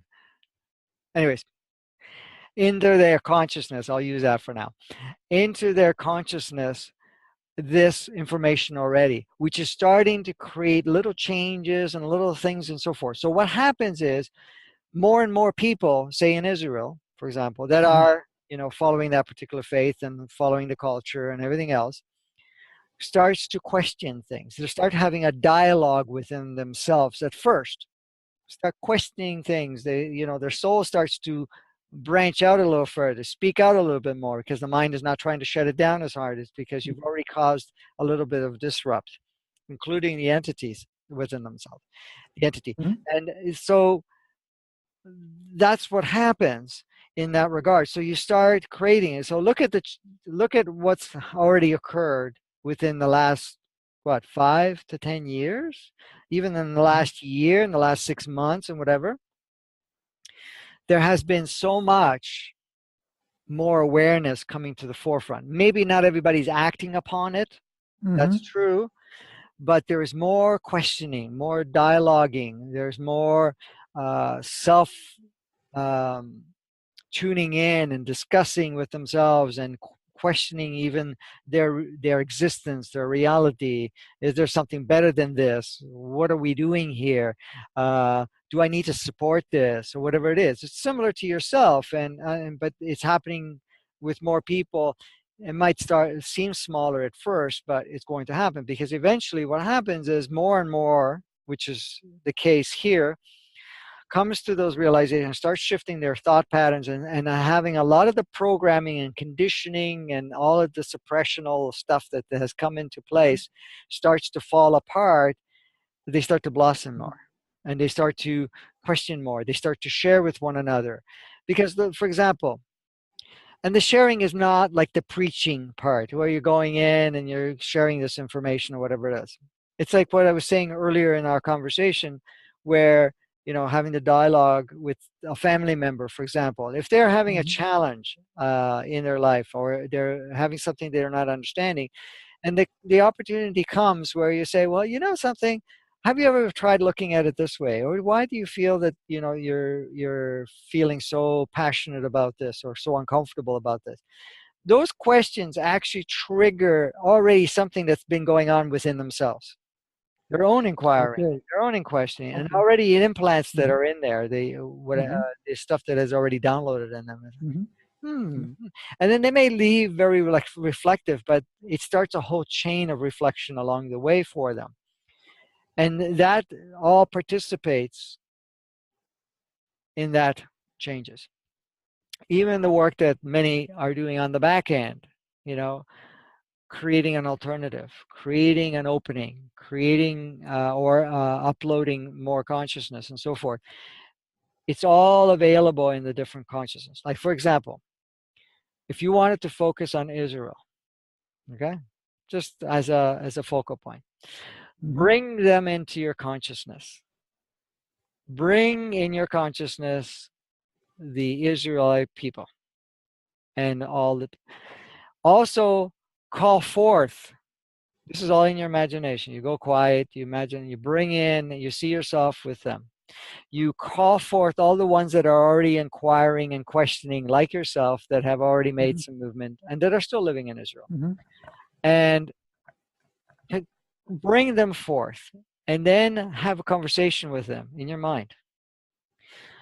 Share information with them.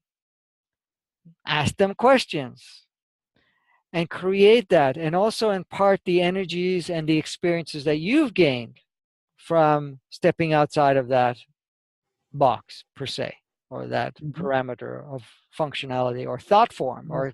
or sequence of thought form. And as you do that, you're now having more direct connection to start to stimulate change further. So you could do it globally. Okay. You could do it in cultures, but you can do it with your family, but you can also Okay. do it with the Mm-hmm. with your culture Mm-hmm. or part of the world, like Israel, for example. Mm-hmm. Okay. Thank you. I would just summon to a dinner, to the Okay. holiday dinner. Yes. Now it's the eve of Sukkot, which is the um, festival holiday where the Jews um, feast outside of home in let's say kind of small shacks, Oh, like yes, yes, yes. tents, to celebrate the going out of the exodus from Egypt. So we have a holiday kind of dinner. Hmm. So I wish to conclude this interview.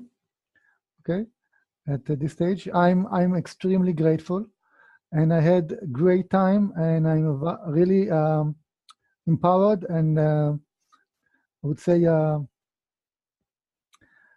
um, strengthened by this talk. I um, I am still finding myself, um, I would say, isolated with my beliefs and my attitudes.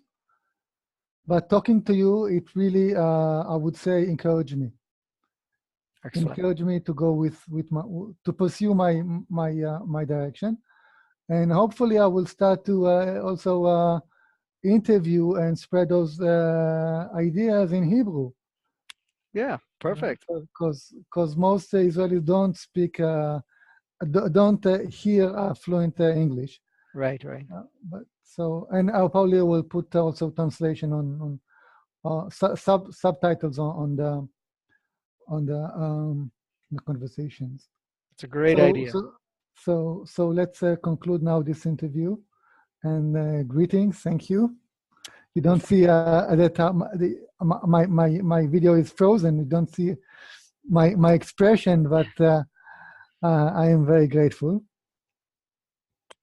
Well, I'm Okay. grateful for it. Thank Okay. you for interviewing and for everything that you've shared and for even asking the questions you ask. And to me, I find it highly beneficial to be able to do this on a collective scale because it's not just us communicating.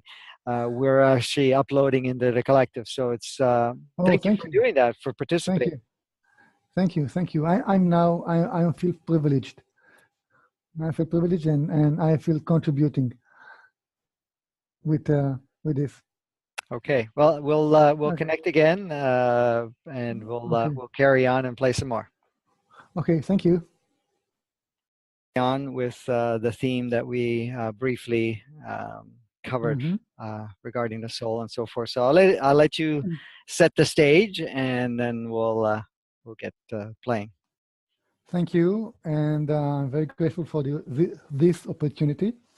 And in the previous interview, we spoke mostly about the soul journey and its facets and some aspect of sovereignty of the soul and whether it is prison planet or not and so forth.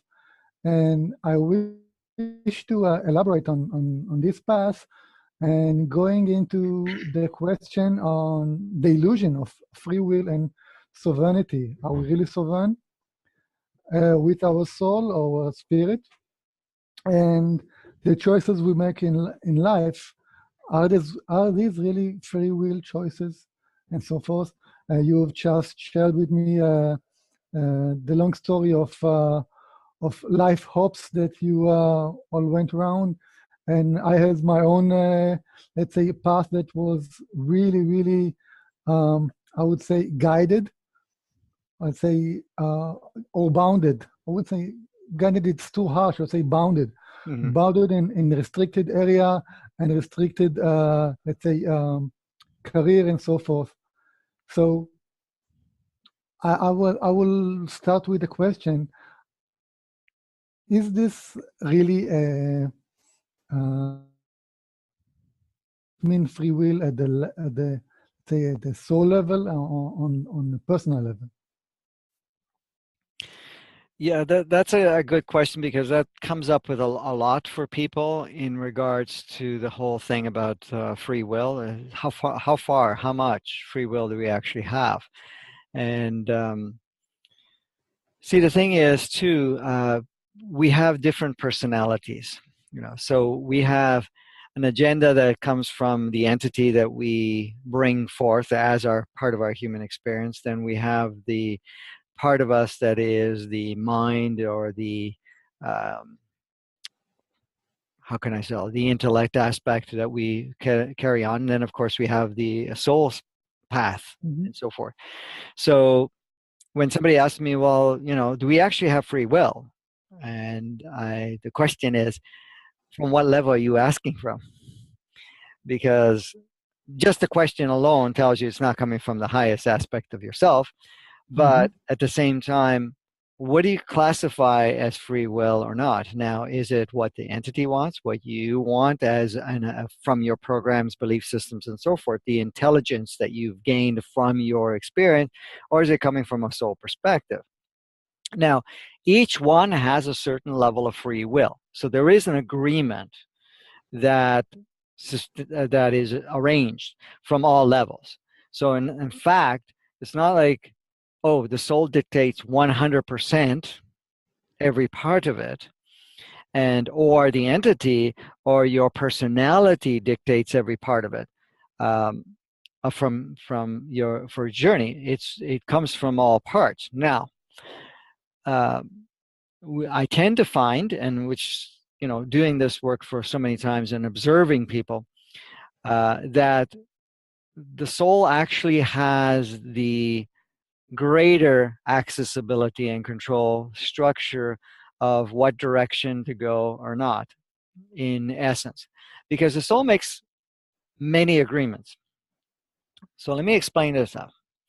The personality that we adopt as a human, the programming, the belief systems, the conditioning, what we take on from the family genetic codes and the DNA and from our exposure of our culture, religion, or anything else, that kind of creates our program, operating system, that we have on a human perspective, meaning the mind, the logic, what we choose, don't choose, and that's usually stored in our subconscious mind. And we play that role. Now, we, of course, take on certain characteristics from our family lineage and certain characteristics that go further back than just your parents alone. Mm-hmm.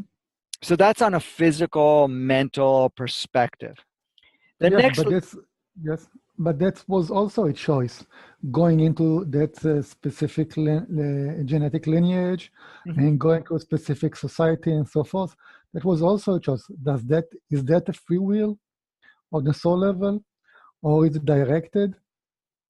No, there's two levels of direction. This is the thing. So the characteristics and so forth at some point was either entity and soul directed, but there's also um, you need to set a base, okay, as you're operating. So your physicality coming from your mom and dad, for example, right? Mm-hmm. And you're coming into wherever you were born. And when you're coming into born, you basically at this point in time, there's an agreement from your parents and the souls to bring forth another physicality, which creates a vehicle for a soul to come in, for an entity Mm-hmm. to come in, and also to express on a human perspective what they haven't been able to express yet. So there's that other part of it. So is there a free will? Yes. At that point in time in the creation, the free will is less with the physical perspective, but more Mm-hmm. from an agreed part from a physical perspective from mom and dad and the lineage following through. It's like this. I can give you an analogy. Say your mom and dad. You come into their life. They want to train you, they want to condition you, they want to shape you, they want to teach you, they Mm-hmm. want to share their wisdom, their Mm-hmm. reality with you, because on a human perspective, at a mind perspective, they want you to have even a better life than they had or what they felt. Sure do. Sure do. Yes. And then you will also see the other part where, say, your mom and dad didn't have certain opportunities in their life because of the circumstances, because of their environment, their upbringing, and Mm-hmm. so forth. They're now wanting to see that expressed through you. So, for example, if they wanted to learn a certain talent, like for example, my ex-partner, um, she always wanted to learn how to play an instrument and so forth. Mm-hmm. Okay, but she Yep. didn't do it. She, for her choices, I mean, she had the opportunity to some degree because of where, but not fully. So when my daughter came along, that's the first thing she wanted to do. Oh, you got to learn how to play an Mm-hmm. instrument because I never got a chance and I always wanted to, right? So parents do that. Oh, I didn't get the education I had. I want to make sure you get the education because I Yeah. can see what life I didn't get or have Yeah. because I didn't, for their perspective, didn't Mm. feel that I had the same opportunity. So I want to create a different platform and playground for you so that's from a human perspective, from a mind That's perspective, from a conditioning perspective, you want to create another environment for your child. that's projecting Yes, the entity wish to the children, correct. and this is very dangerous. And Yes. and when when I observe it myself, I try to hold up and not to do it. Mhm. And I many I more. Go ahead. I try to refrain from having any kind of path expectations for my children. So I know what I had.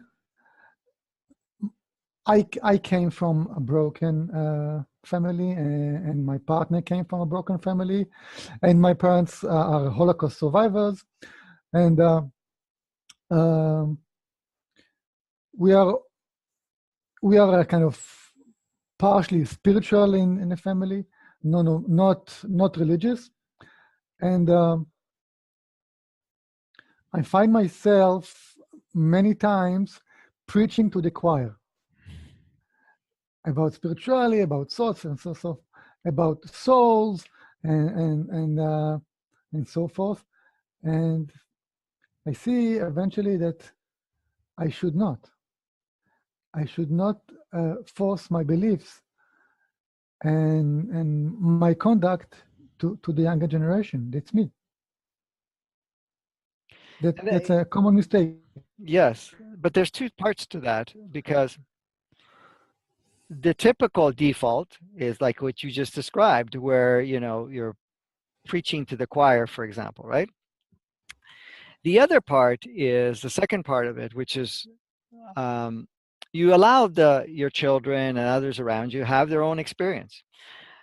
Mm-hmm. However, at some point in time, as you're observing and you're seeing certain patterns and certain things in their life, that you have an understanding that, there's another option, there's another possibility. You can tweak this or just that, and you can have a different experience. You can share that.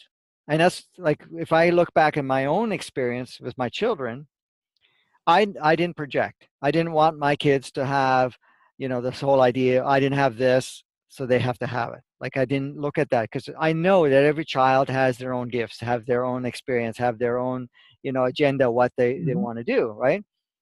Right. However, and I was not in a point of teaching to the choir with them, but I brought in different perspectives for them as they were having certain experiences.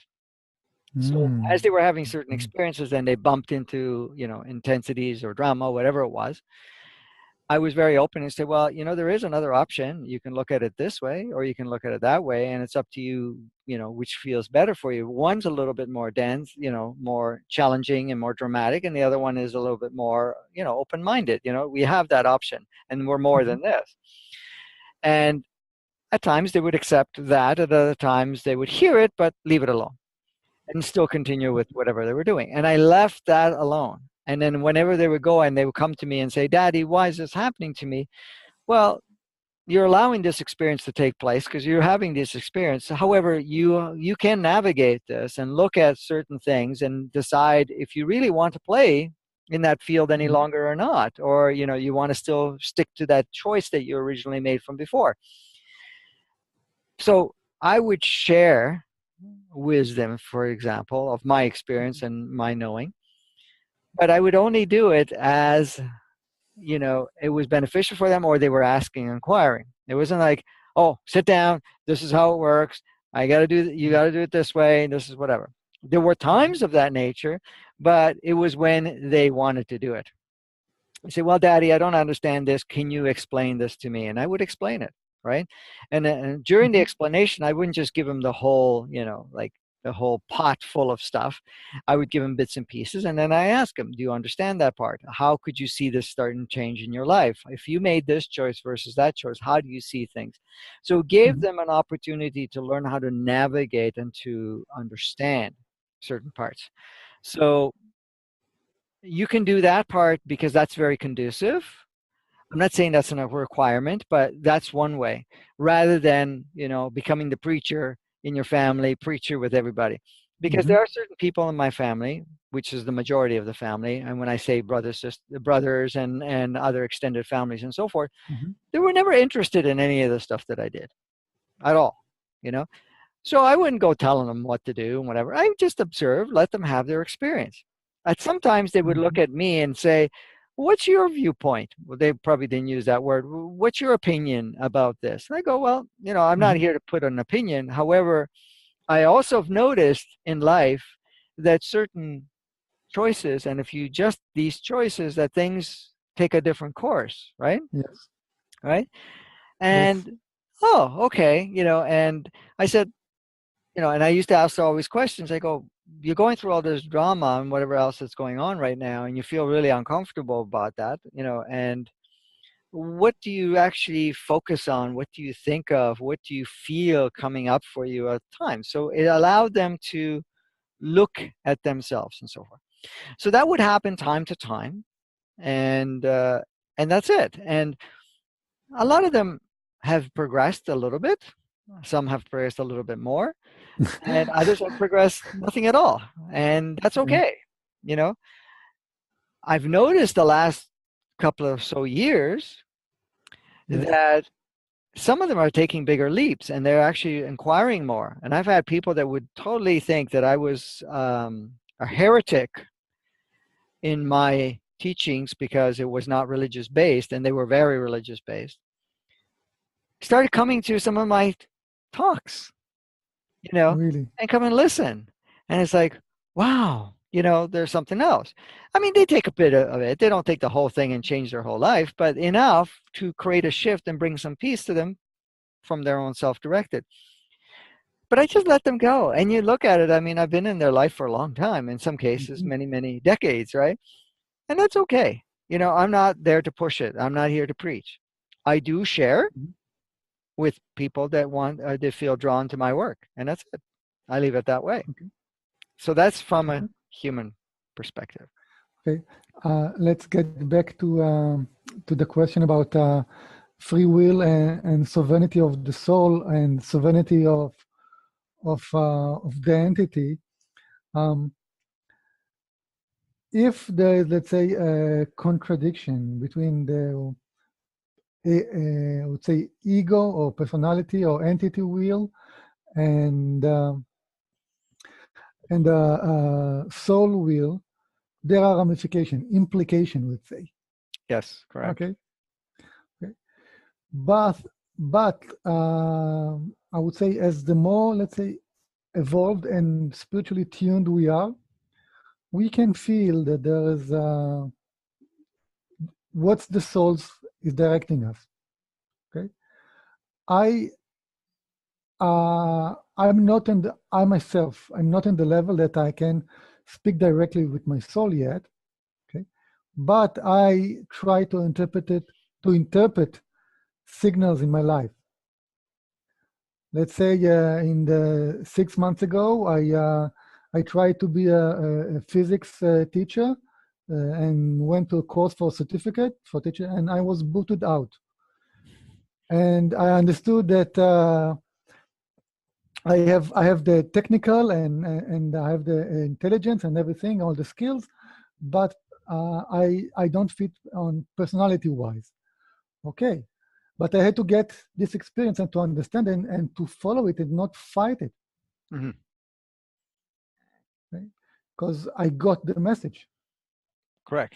There are about there were three escalating signals till I was booted out. Mm-hmm. Okay. Yeah, and that's a great example because from an ego perspective, personality aspect, you say, oh, okay, uh, being a teacher, doing this role, has status, has possibility of decent income, gives me opportunity to it creates different stories and ideas of what Mhm. that would give you. And so in essence, there's a construct that happens in your mind saying, oh, this is ideal, we're going to go and do that, right? The No, it's for entity. me. For me, Yeah. it was much less than ideal because I was unemployed for more than a year, Mhm. and I thought, well, my high tech career is over. Let's try to look for another career. Right. Exactly. Exactly. And at times it brings us to that scenario, right? And so there's that part. Then, of course, the entity component comes in, and of course, just to paint the basis on the entity, it Mhm. comes in. The entity comes in from a collective entity. Okay. Yes, it may have been in another physicality before, but it never comes back exactly the same. That means it either purges Mhm. certain characteristics, aspects of it, and purposes of being in a body or attached to a body. But on a collective, there's an overview, what we call a collective overview entity that is Mhm. based on the human perspective and because the entity is to evolve the human experience. Mhm. Okay. And it's also kind of a directive of, okay, what are we going to do here on a human perspective so that we can actually evolve and grow and learn and become a grander human per se. Okay. It's all Mhm. human based. The soul comes in with a whole different directive. The soul comes in and says, okay, we're going to come in, we're going to experience, we're going to have certain levels of agendas, whatever it was, and we want to evolve as a spiritual being, or what we call soul essence or source essence. So it has a different directive. And that directive is not human based, saying, well, I'm coming here to evolve the human experience. I'm coming here to evolve my highest essence of who I am as the creator and player of this playground and any playground, because the soul Mhm. itself is not localized in a human perspective. It may take on a human perspective or human physicality or human Mhm. characteristics or any of that nature, but it's It's not. It's not limited to solar systems. It's not limited to galaxies. It's not limited to universes. It's not limited to any specific planet or any particular gender or any particular physicality expressions. But it must be very much interested in other soul, isn't it? Yes, And right. So as human, we are social. We grow spiritually the most while interacting with other social humans. yeah, Same as souls. We need other souls to evolve with, right?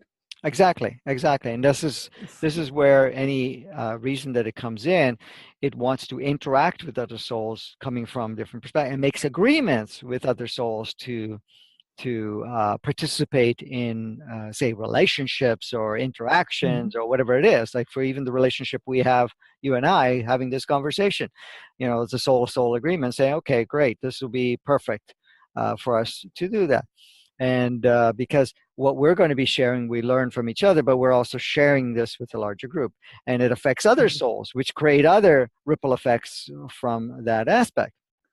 So a soul Okay. is coming in with its so-called agenda, and it now merges. Now you have to understand, a soul when it comes in, it looks at the many physicalities that are being built or produced or extended, if you want to call it that. It also looks at whatever entities that are going to come into it. It also looks at different parts on the planet, different cultures. It looks at different races. It looks at different genders. It looks at a lot of different um, baseline uh, expressions, experiences, and it decides at that point which physicality, with what entity, it feels that it can accomplish what it wants to do in this lifetime. Okay. Okay. This is exactly where's the place of free will. Is it really um, free, the soul is really sovereign to decide? Okay, I want these two parents. No, I want those two parents. They are nicer, and and I will gain more with the dramas in that family. Or let's as we human, as we experience, let's say looking and having let's say intimate relationships in our life. Okay, same thing with, I think that should happen with the soul level when it comes. Okay, you should engage with other souls. Say, okay, I want those parents. I don't want those parents. I want, let's say, to live in this part of the world to gain this, let's say, drama, or I want to live in, let's say, very rural area in the world, and so forth and so forth. So I want to be in nature. So there should be some kind of engagement, as let's say we play with dating before getting into relationship Yes. for the soul. Yes. Yes. Some kind of a preliminary acquaintance and exchange before selecting. Okay, you are gonna be my parents. Correct. Correct. And from what I learned, souls are really not having a choice. They're directed. Okay, because let's say in the previous lifetime, you wanted to experience, let's say, envy and forgiveness. Okay, so now I give you this. We give you this family. There will be an abusive case, and you will have the experience. You will have the chance to experience forgiveness and release and so forth. So where is this exchange? My expectation, as I would say, my intelligence is there should be some kind of exchange There before making is. choices. Yes, there is. So on a soul level, for example, okay, well, I'll try to put this all together. From a soul level, uh, it says, okay, these are it goes through its list of things that it's experienced, didn't experience, what it wants to experience next, and so forth. It says, okay, these are the things that I need to get done.